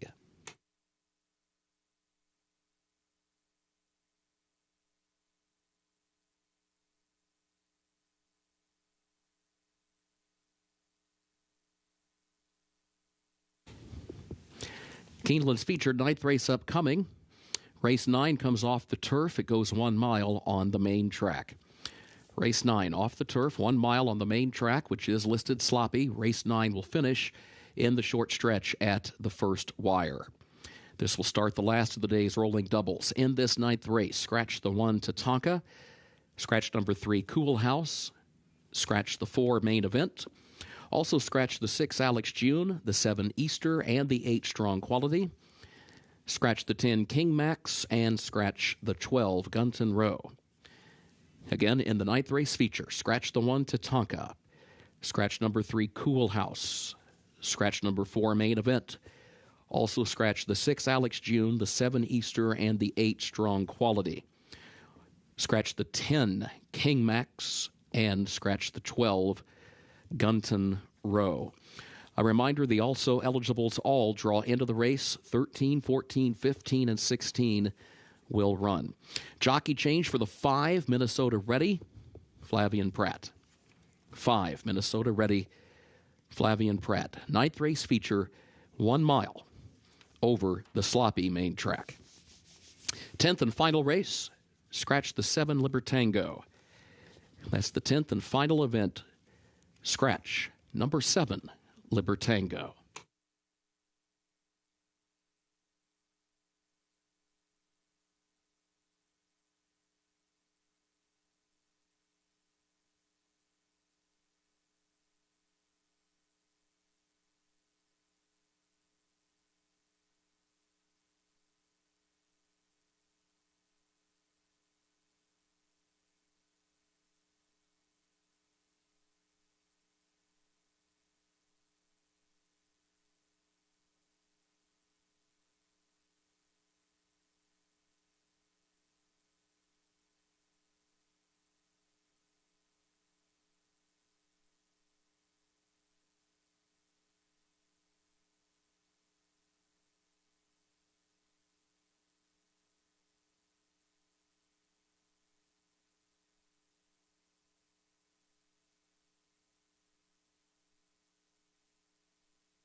Race number 9, our final off-the-turf event, originally scheduled for the turf course, but as we well know, no turf racing today at Keeneland with the wet conditions. And the main track-only entrants get the opportunity to draw in and run today, led by War Campaign, the number 13 horse, who sits at 5-2 right now. This is a very good horse for Phil Simms, and this is a runner that last time we saw him run on the main track was at Ellis Park on a properly sloppy track.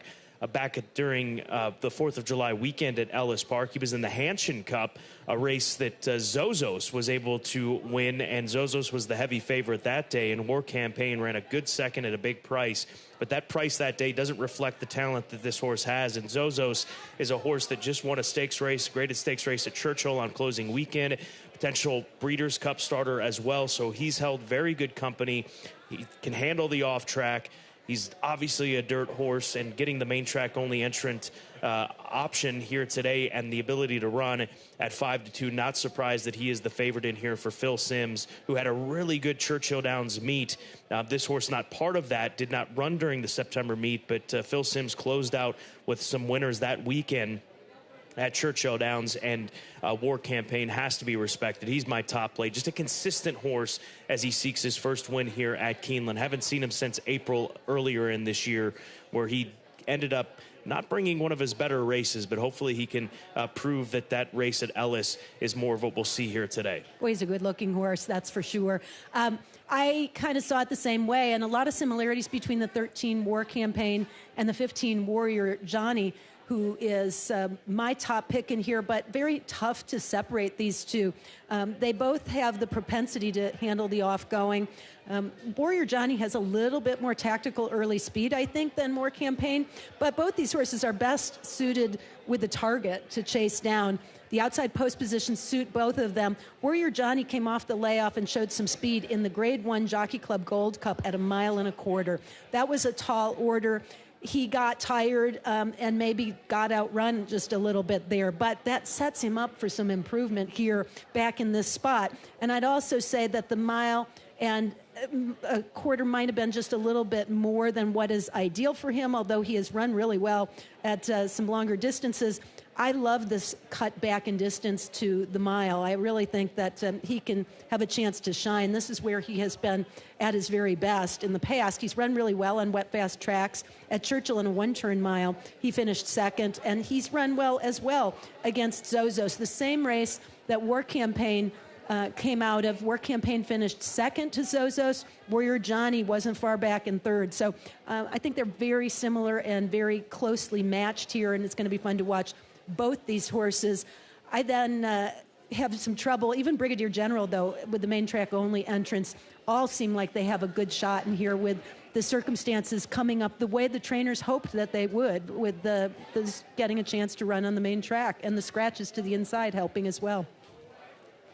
We move to the 11-horse Forever Super, opting to stay in this race with it coming off the turf. A horse that's seen nothing but turf since his last dirt run back in June of last summer at Gulfstream Park, and that was actually a synthetic run. So this is a horse that's only run one time on the dirt all the way back on debut when sprinting, but he's a much better horse than that, obviously, at these longer distances, and he's a son of American Pharaoh. So I would imagine that would be something that was part of the motivation to keep him in this race, and he seems a straightforward type to lay just off the pace. Look, if Mike Trombetta felt that he should stay in this spot, even with the surface change, that's good enough for me. I think he is by pedigree that would suggest he can handle off going. American Pharaoh and the Warfront mare side of it helps the case, too.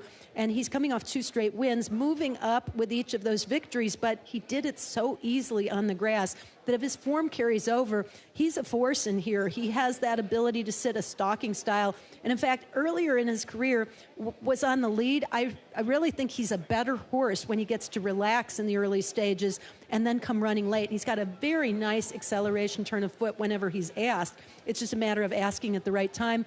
He's got a Hall of Famer in the irons to do it here with Johnny V. This is a competitive group lining up for race number 9. As we're looking at the 14 now, that is Brigadier General for the West Point Thoroughbreds and trainer Dallas Stewart, another main track only entrant getting the opportunity. And this will be the first time that he goes out to, or I should say, he comes back to this mile distance once again, and he's a proven miler. So you've got to respect his form and his wet, fast form as well. He also won at a mile and a 16th at Keeneland, pressing the pace every step of the way, and beat Warrior Johnny that day. So it's been done before. He's training extremely well, and Dallas Stewart is almost 30% winners at the meet from limited number of horses that he's brought over. He's picked his spots well. He gets Tyler Gaffalione, Brigadier Generals, in good form. Should handle the wet fast track. The only problem for him, he's got a great position to the outside, but there is some speed to the inside that could make it a little bit tougher for him on the front end all the way. And this is not an easy spot, but he's a warrior and at a good price right now of 8-1. It is a good group of runners, proven handicap horses, 1 mile on the sloppy main track. Again, final race taken off the turf today. Starts the late daily double at Keeneland Racecourse. This race comes up in less than 13 minutes.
Horses are entering the track for Keeneland's ninth and featured race, the Newtown Anner Stud.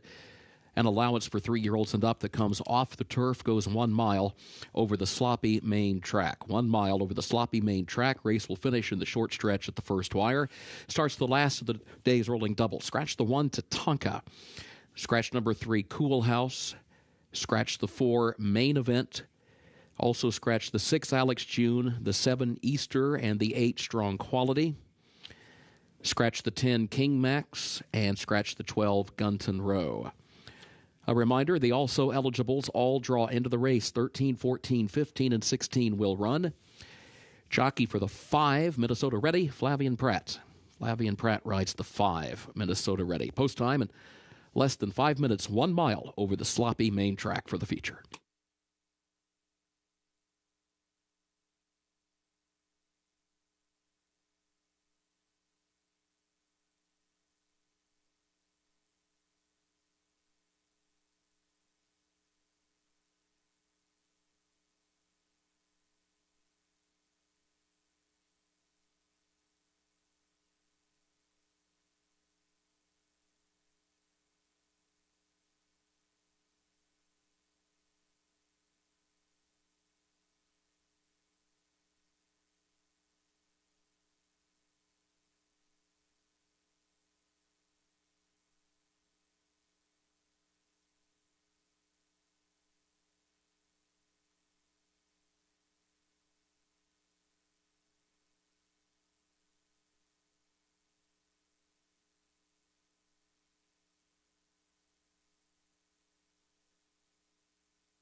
There's the 16, Chestnut Gelding by Flatter Search Engine, who's 18 to 1. Looking well turned out in the 16 saddle cloth, something we don't often get a chance to see here at Keeneland Racecourse as he draws in as a main track only entrant. He has a real presence about him. He kind of stood out in the paddock. It doesn't surprise me. He's by Flatter, and he had a presence about him as well. But he's a really good-looking individual, big horse who has a pedigree top and bottom to handle this off-going. By Flatter, who's the son of AP Indy. Earlier today, I talked about the AP Indy line. You talked about the Candy Ride line. Candy Ride, the sire of Coca-Cola, the dam of Search Engine. A lot of speed to the outside, but a very easy win at 1 1/8 in August. He runs well fresh, and he looks the part. Minnesota Ready, the number 5 horse, he's been ready to run for a bit. Neil Pesson, his conditioner, saying they've had a hard time getting him into a race. These third-level allowance races are not the easiest races to get to go on the dirt, and that's why they opted to run him on turf here this afternoon. But it comes off the turf onto the main track. He said, I'm just excited to see him run, and many are as well because he's 5 to 1. He's getting plenty of action, and he's a speedy horse. So you've got to respect the attention that he's getting. Make it Flavian Pratt. That's who's in the saddle rider change on the 5, Minnesota Ready, for the Lothenbach Stables. Handy horse who's very athletic looking, and he's run well on sloppy tracks before, finished 3rd with an off-the-pace type of style, but he has enough speed, especially with the extra distance, to be in that first tier of horses. Flavian Pratt picking up the mount here could be a game changer. He comes off the layoff and is capable of running a big race fresh, and I kind of liked his demeanor. He just seems like he's eager to get on with it. 2 minutes to post.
The horses have reached the starting gate for Keeneland's 9th and featured race, the Newtown Anner Stud, at 1 mile on the main track.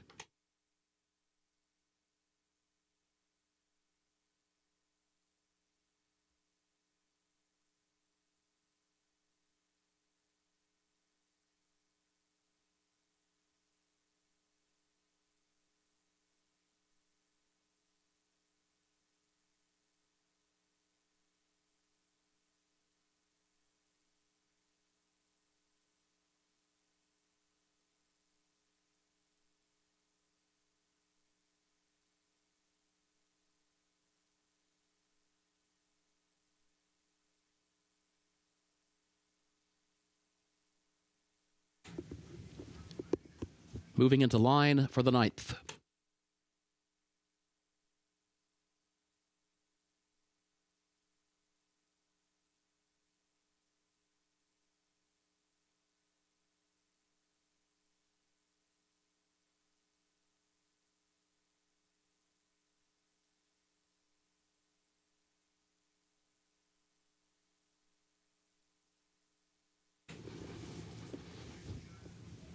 Warrior Johnny goes into the gate.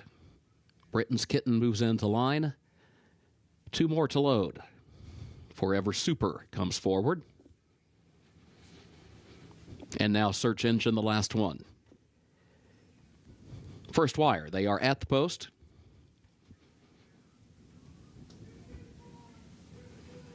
And they're off.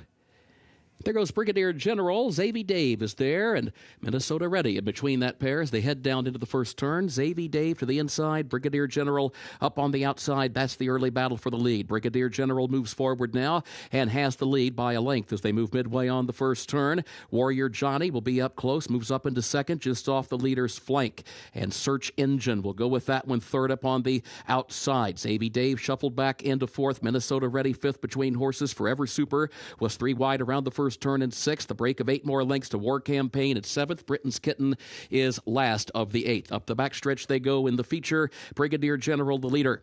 Brigadier General has it by just a half length. Warrior Johnny is second by 2 lengths. And then Search Engine third out in the center of the racetrack. 3 lengths off the leader as they go to the far turn. Xavier Dave is fourth back toward the inside. Minnesota Ready between that pair.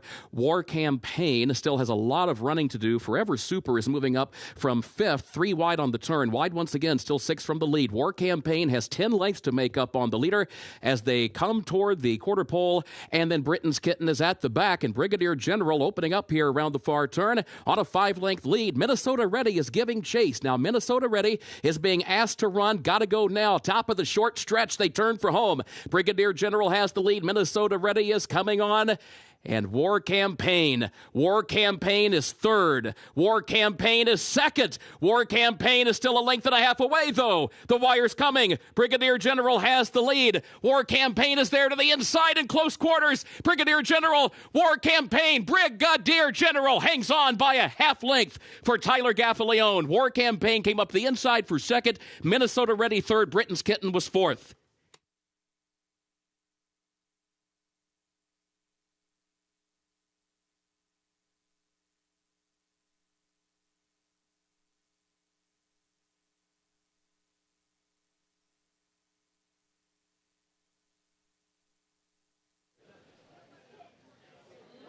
It got close and tight up against the rail for the 13, especially War Campaign, as it's Brigadier General who spins for home with the advantage. Minnesota Ready ran a big race. He's going to end up back behind these two, but you can see how tight Gaffaleone made it on Lannery, and that may, in fact, have won him the race in the end. And there was a bit of a chatter, a bit of a conversation going on between these two riders and a smile on Gaffaleone's face. At least it appears here and after the wire as well. Well, there's no contact that takes place, but really until you take a look at the head-on, you really don't know the whole story as to how it impacted the finish. But definitely not a comfortable position for the 13 War Campaign, who kind of was left without many choices here and runs gallant in defeat. It looks like Brigadier General was not going to let anybody get past him, though. Right from the start on the front end under Tyler Gaffaleone, he took charge and hung in there gamely.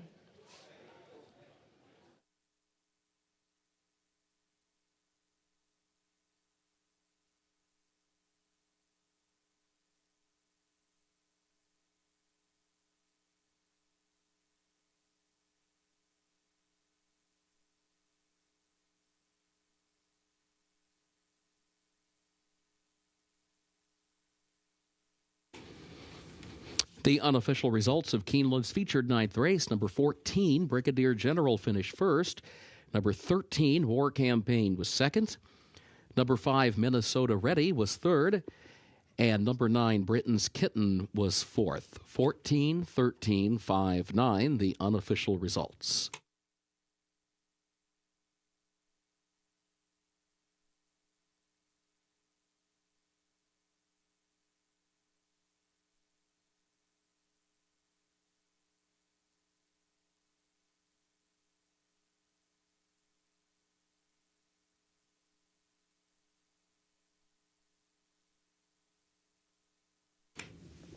In the winner's circle for Keeneland's featured ninth, the Newtown Anner Stud, the unofficial winner, number 14, Brigadier General, owned by West Point Thoroughbreds LLC of Terry Finley, trained by Dallas Stewart. 2 wins today for jockey Tyler Gaffaleone.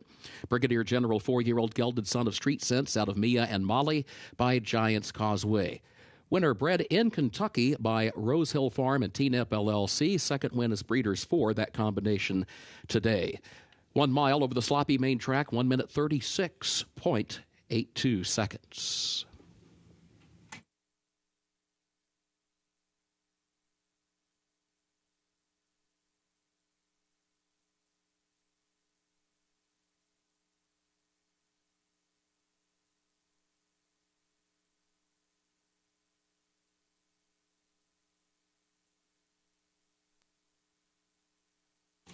In the winner's circle, the feature trophy presentation, the Newtown Anner Stud Trophy, presented to the connections of Brigadier General.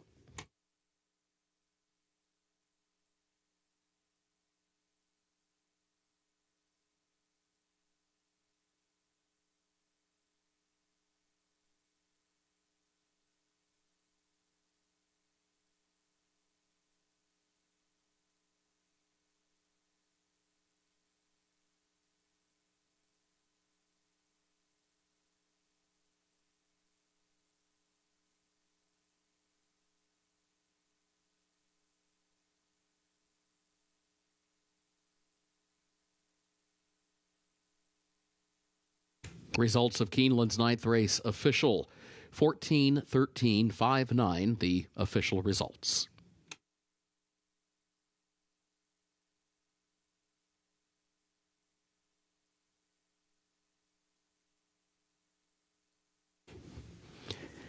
Keeneland's 10th and final race upcoming, the carryover for the Toyota Super High 5, $10,354. Track is sloppy.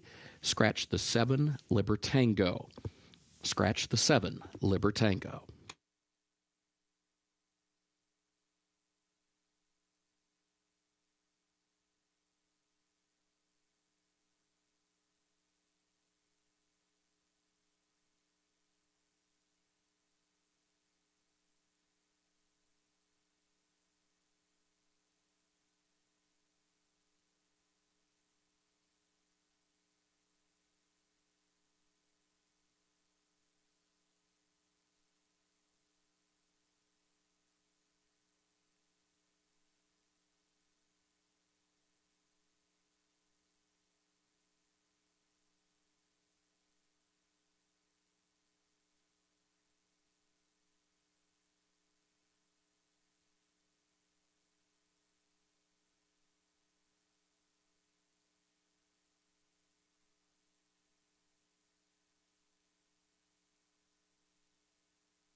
There's a look at the 11-horse Captivating Drama as we round out this Friday card at Keeneland Racecourse. Robertino Diodoro sending out his second runner today. Mentioned that it would be a live runner, and here he is. Captivating Drama, speed to the outside, coming into this race off the claim. Another off the claim situation for Diodoro, one of the best claiming barns in all of the game, and moves in for 20 from a 30 claimer. I wouldn't consider it all that much of a drop down in class, but he's got speed. He's going to be trying the off track for the first time in his career. He's now the second choice, but these two horses, the 4 and the 11, are basically on equal playing field when it comes to the wagering right now, and I give the edge to Captivating Drama with Santana soon to be in the saddle. He fits with these. Santana looking for his second win of the day, and I believe Diodoro had one of those wins recently with Santana aboard. Nice fit, too, on a horse who has some natural speed.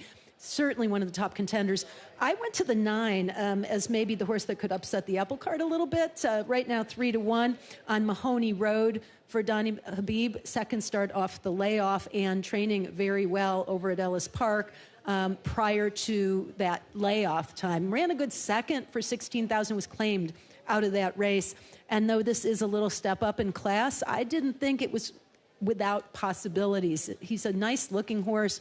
He's thrown in some head scratchers along the way, but at his very best, he can be very competitive with these, and I also think can be just in the catbird seat right off of the early leaders. If you look at some of the horses he's been running against, it's pretty tough company. So second start back and off the claim for a trainer who's a little bit under the radar, but does a good job with these types. And the full horse Dual Monarchy, the number 4 horse Dual Monarchy in our top 3 selections. My third choice, your second, Caton, for Joe Sharp, as he'll sprint once again. He tracked off the pace last time out and then was beaten by 9 1/4 lengths in the end. His only win came going a mile and a 16th at Churchill, coming from way out of it. He was 10 lengths out of the early lead and was able to get up just in time. So I think it'll be interesting to see the approach that Gaffleone takes here today. Maybe take a little further back than what we saw in that last race and sort of split the difference and get that long run from him.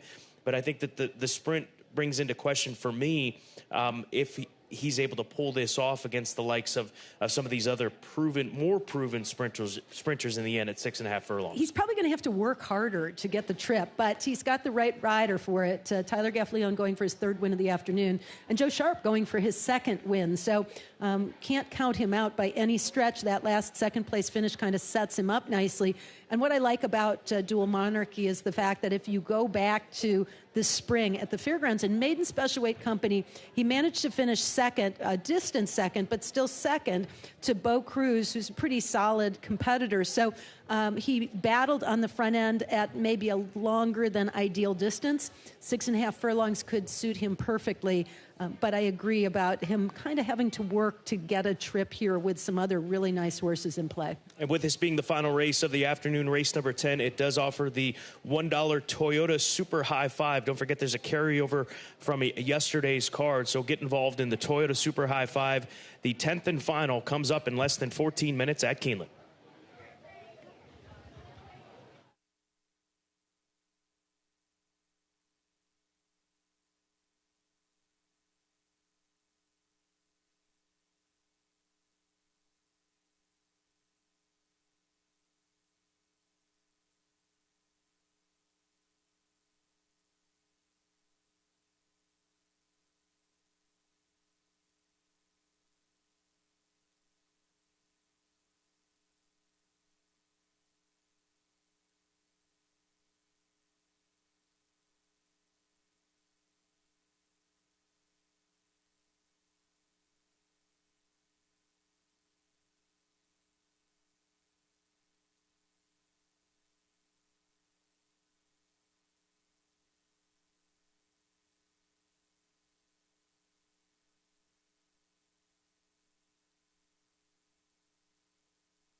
The horses are entering the track for Keeneland's 10th and final race. Claiming race for 3-year-olds and up, $20,000 the claiming price. 6.5 furlongs over the main track listed sloppy. Carryover, $10,354 for the Toyota Super High 5. Scratch the 7, Libertango. Number 7 is scratched. Post time at 6 minutes.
Here's a look at the number 1 horse, and promised you we'd be focusing in on pedigrees and a reminder about this horse's pedigree. He's a son of Gervin, that Haskell Stakes winner, Grade 1 winner.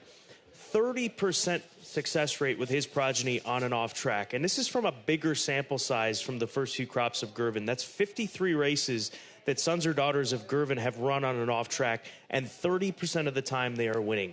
That's very notable. Now, Ron Moquette said that Yoel Novice, the bug rider, and this horse, they're going to be tired at the end of this race because it takes him quite a bit of time to get going. He's going to have to ride him throughout most of this race. But that is a biggest stat of the day when it comes to pedigree and an off track. Gervin produces 30% winners on and off track. I liked how this horse looked. He's a beautiful horse. Of course, Ron has said you don't run ugly-looking horses at Keeneland. Everything you bring over, and there's some truth to that. But Cravensworth, I thought was interesting with that stat, and also on the dam side, by Pulpit, Caballas, Pulpit is a great off-track influence. So I think Cravensworth is interesting at 14-1. If not on top, then perhaps as an exotics play underneath, though the 11... Captivated Drama also looking very good and seemingly deserving. Actually, 5-2 to me is a gift. I expected this horse to be favored. He might be favored before it's all said and done, but he has the speed, the outside post position, and it's going to have a little easier time of it under Ricardo Santana Jr. than Cravensworth will. I like him. 5-2 is a good price. He's my best angle of the day. I have it 11/9 in an exacta, as they are 5-2 and 3-1 respectively. But the 4 has moved into the favorites role. Dual Monarchy. There's the gray son of Cairo Prince under Tyler Gaffleone as he looks for another win on this wet afternoon at Keeneland Racecourse. 10th and final is in front of us. Don't forget, this is the $1 Toyota Super High 5 race with that carryover from yesterday.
The horses have reached the starting gate for Keeneland's 10th and final race.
Moving into line, race 10.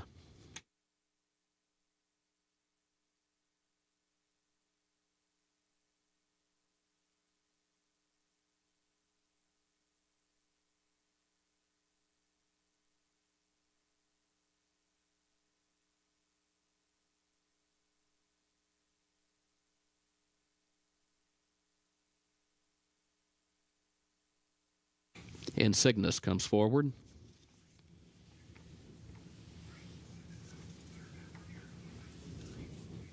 Dual Monarchy and Thank God and Greyhound. Pistol or Shotgun now goes into the gate.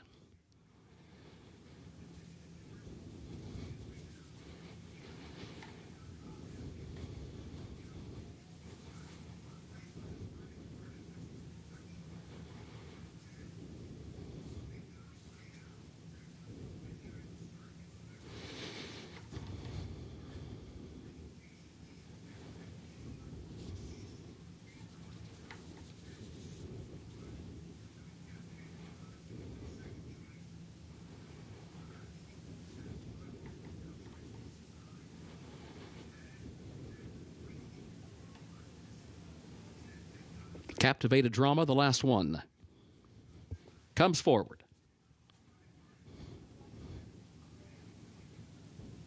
Goes in, they are at the post. And they're off. Captivated Drama, Thank God and Greyhound, both away quickly from the outside.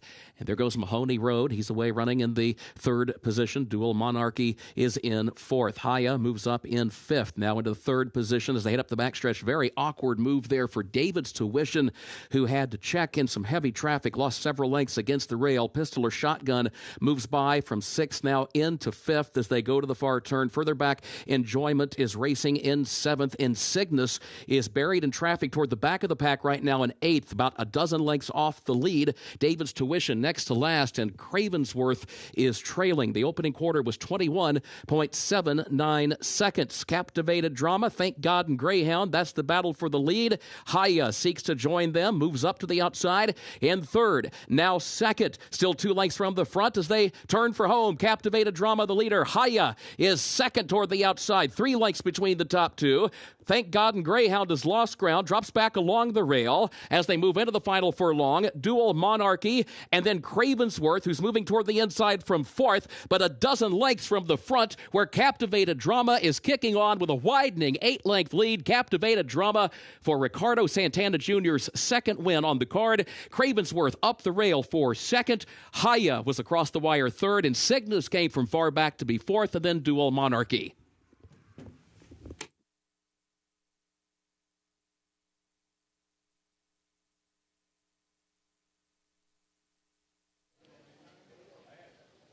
They went fast, and Captivating Drama was part of that fast in the early stages of this race, but he kept on going, went off as the favorite in the end, and a nice rally from the one, Cravensworth, who continues that late running style to get up for second, but no beating the winner here today for Diodoro in the nightcap. Ron Moquette called it right about riding every step of the way, as Cravensworth didn't get out of the gate very quickly, and from dead last makes up all the ground save one. Can't quite catch the speedy Captivated Drama for Ricardo Santana's second win of the afternoon.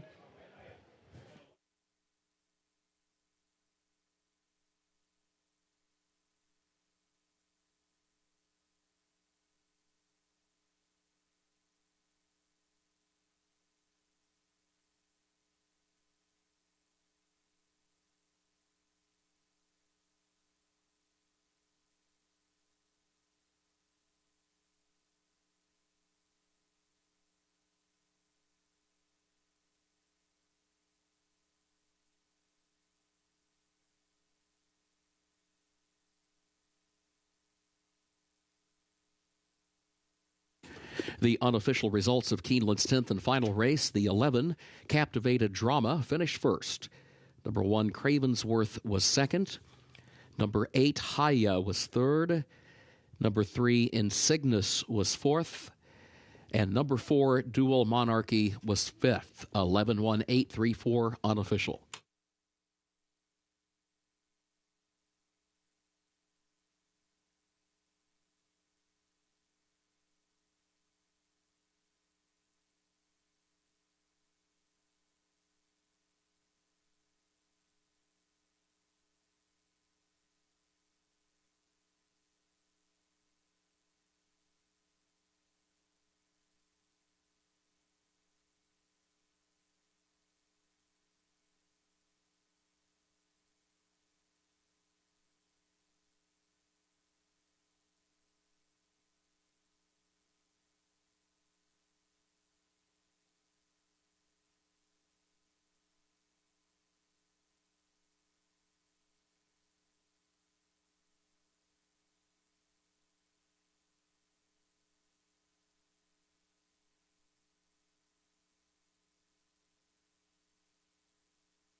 In the winner's circle for Keeneland's 10th and final race, the unofficial winner, number 11, Captivated Drama, owned by the Flying P stable of Jason Provenzano, trained by Robertino Diodoro, Ricardo Santana Jr. with his second winning ride on the card.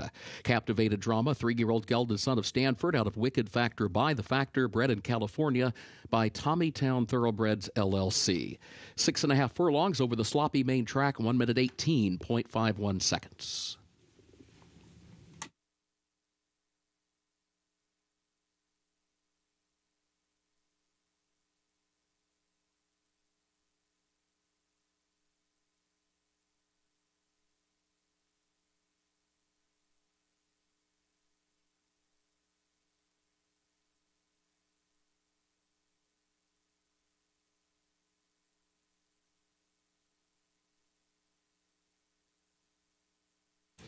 Race 10, results official. 11-1-8-3-4, the official results for Keeneland's 10th race.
At Keeneland, the pick 6 pays on 6 of 6 with a consolation 5 of 6. The late pick 5 on 5 of 5 with a consolation 4 of 5.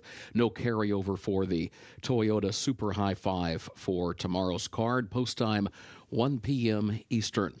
A reminder, the second floor grandstand, including the sports bar and the mezzanine bar, remain open for simulcasting for another 30 minutes. You may advance wager any races occurring after that time. For now, on behalf of Keeneland, thank you and good evening.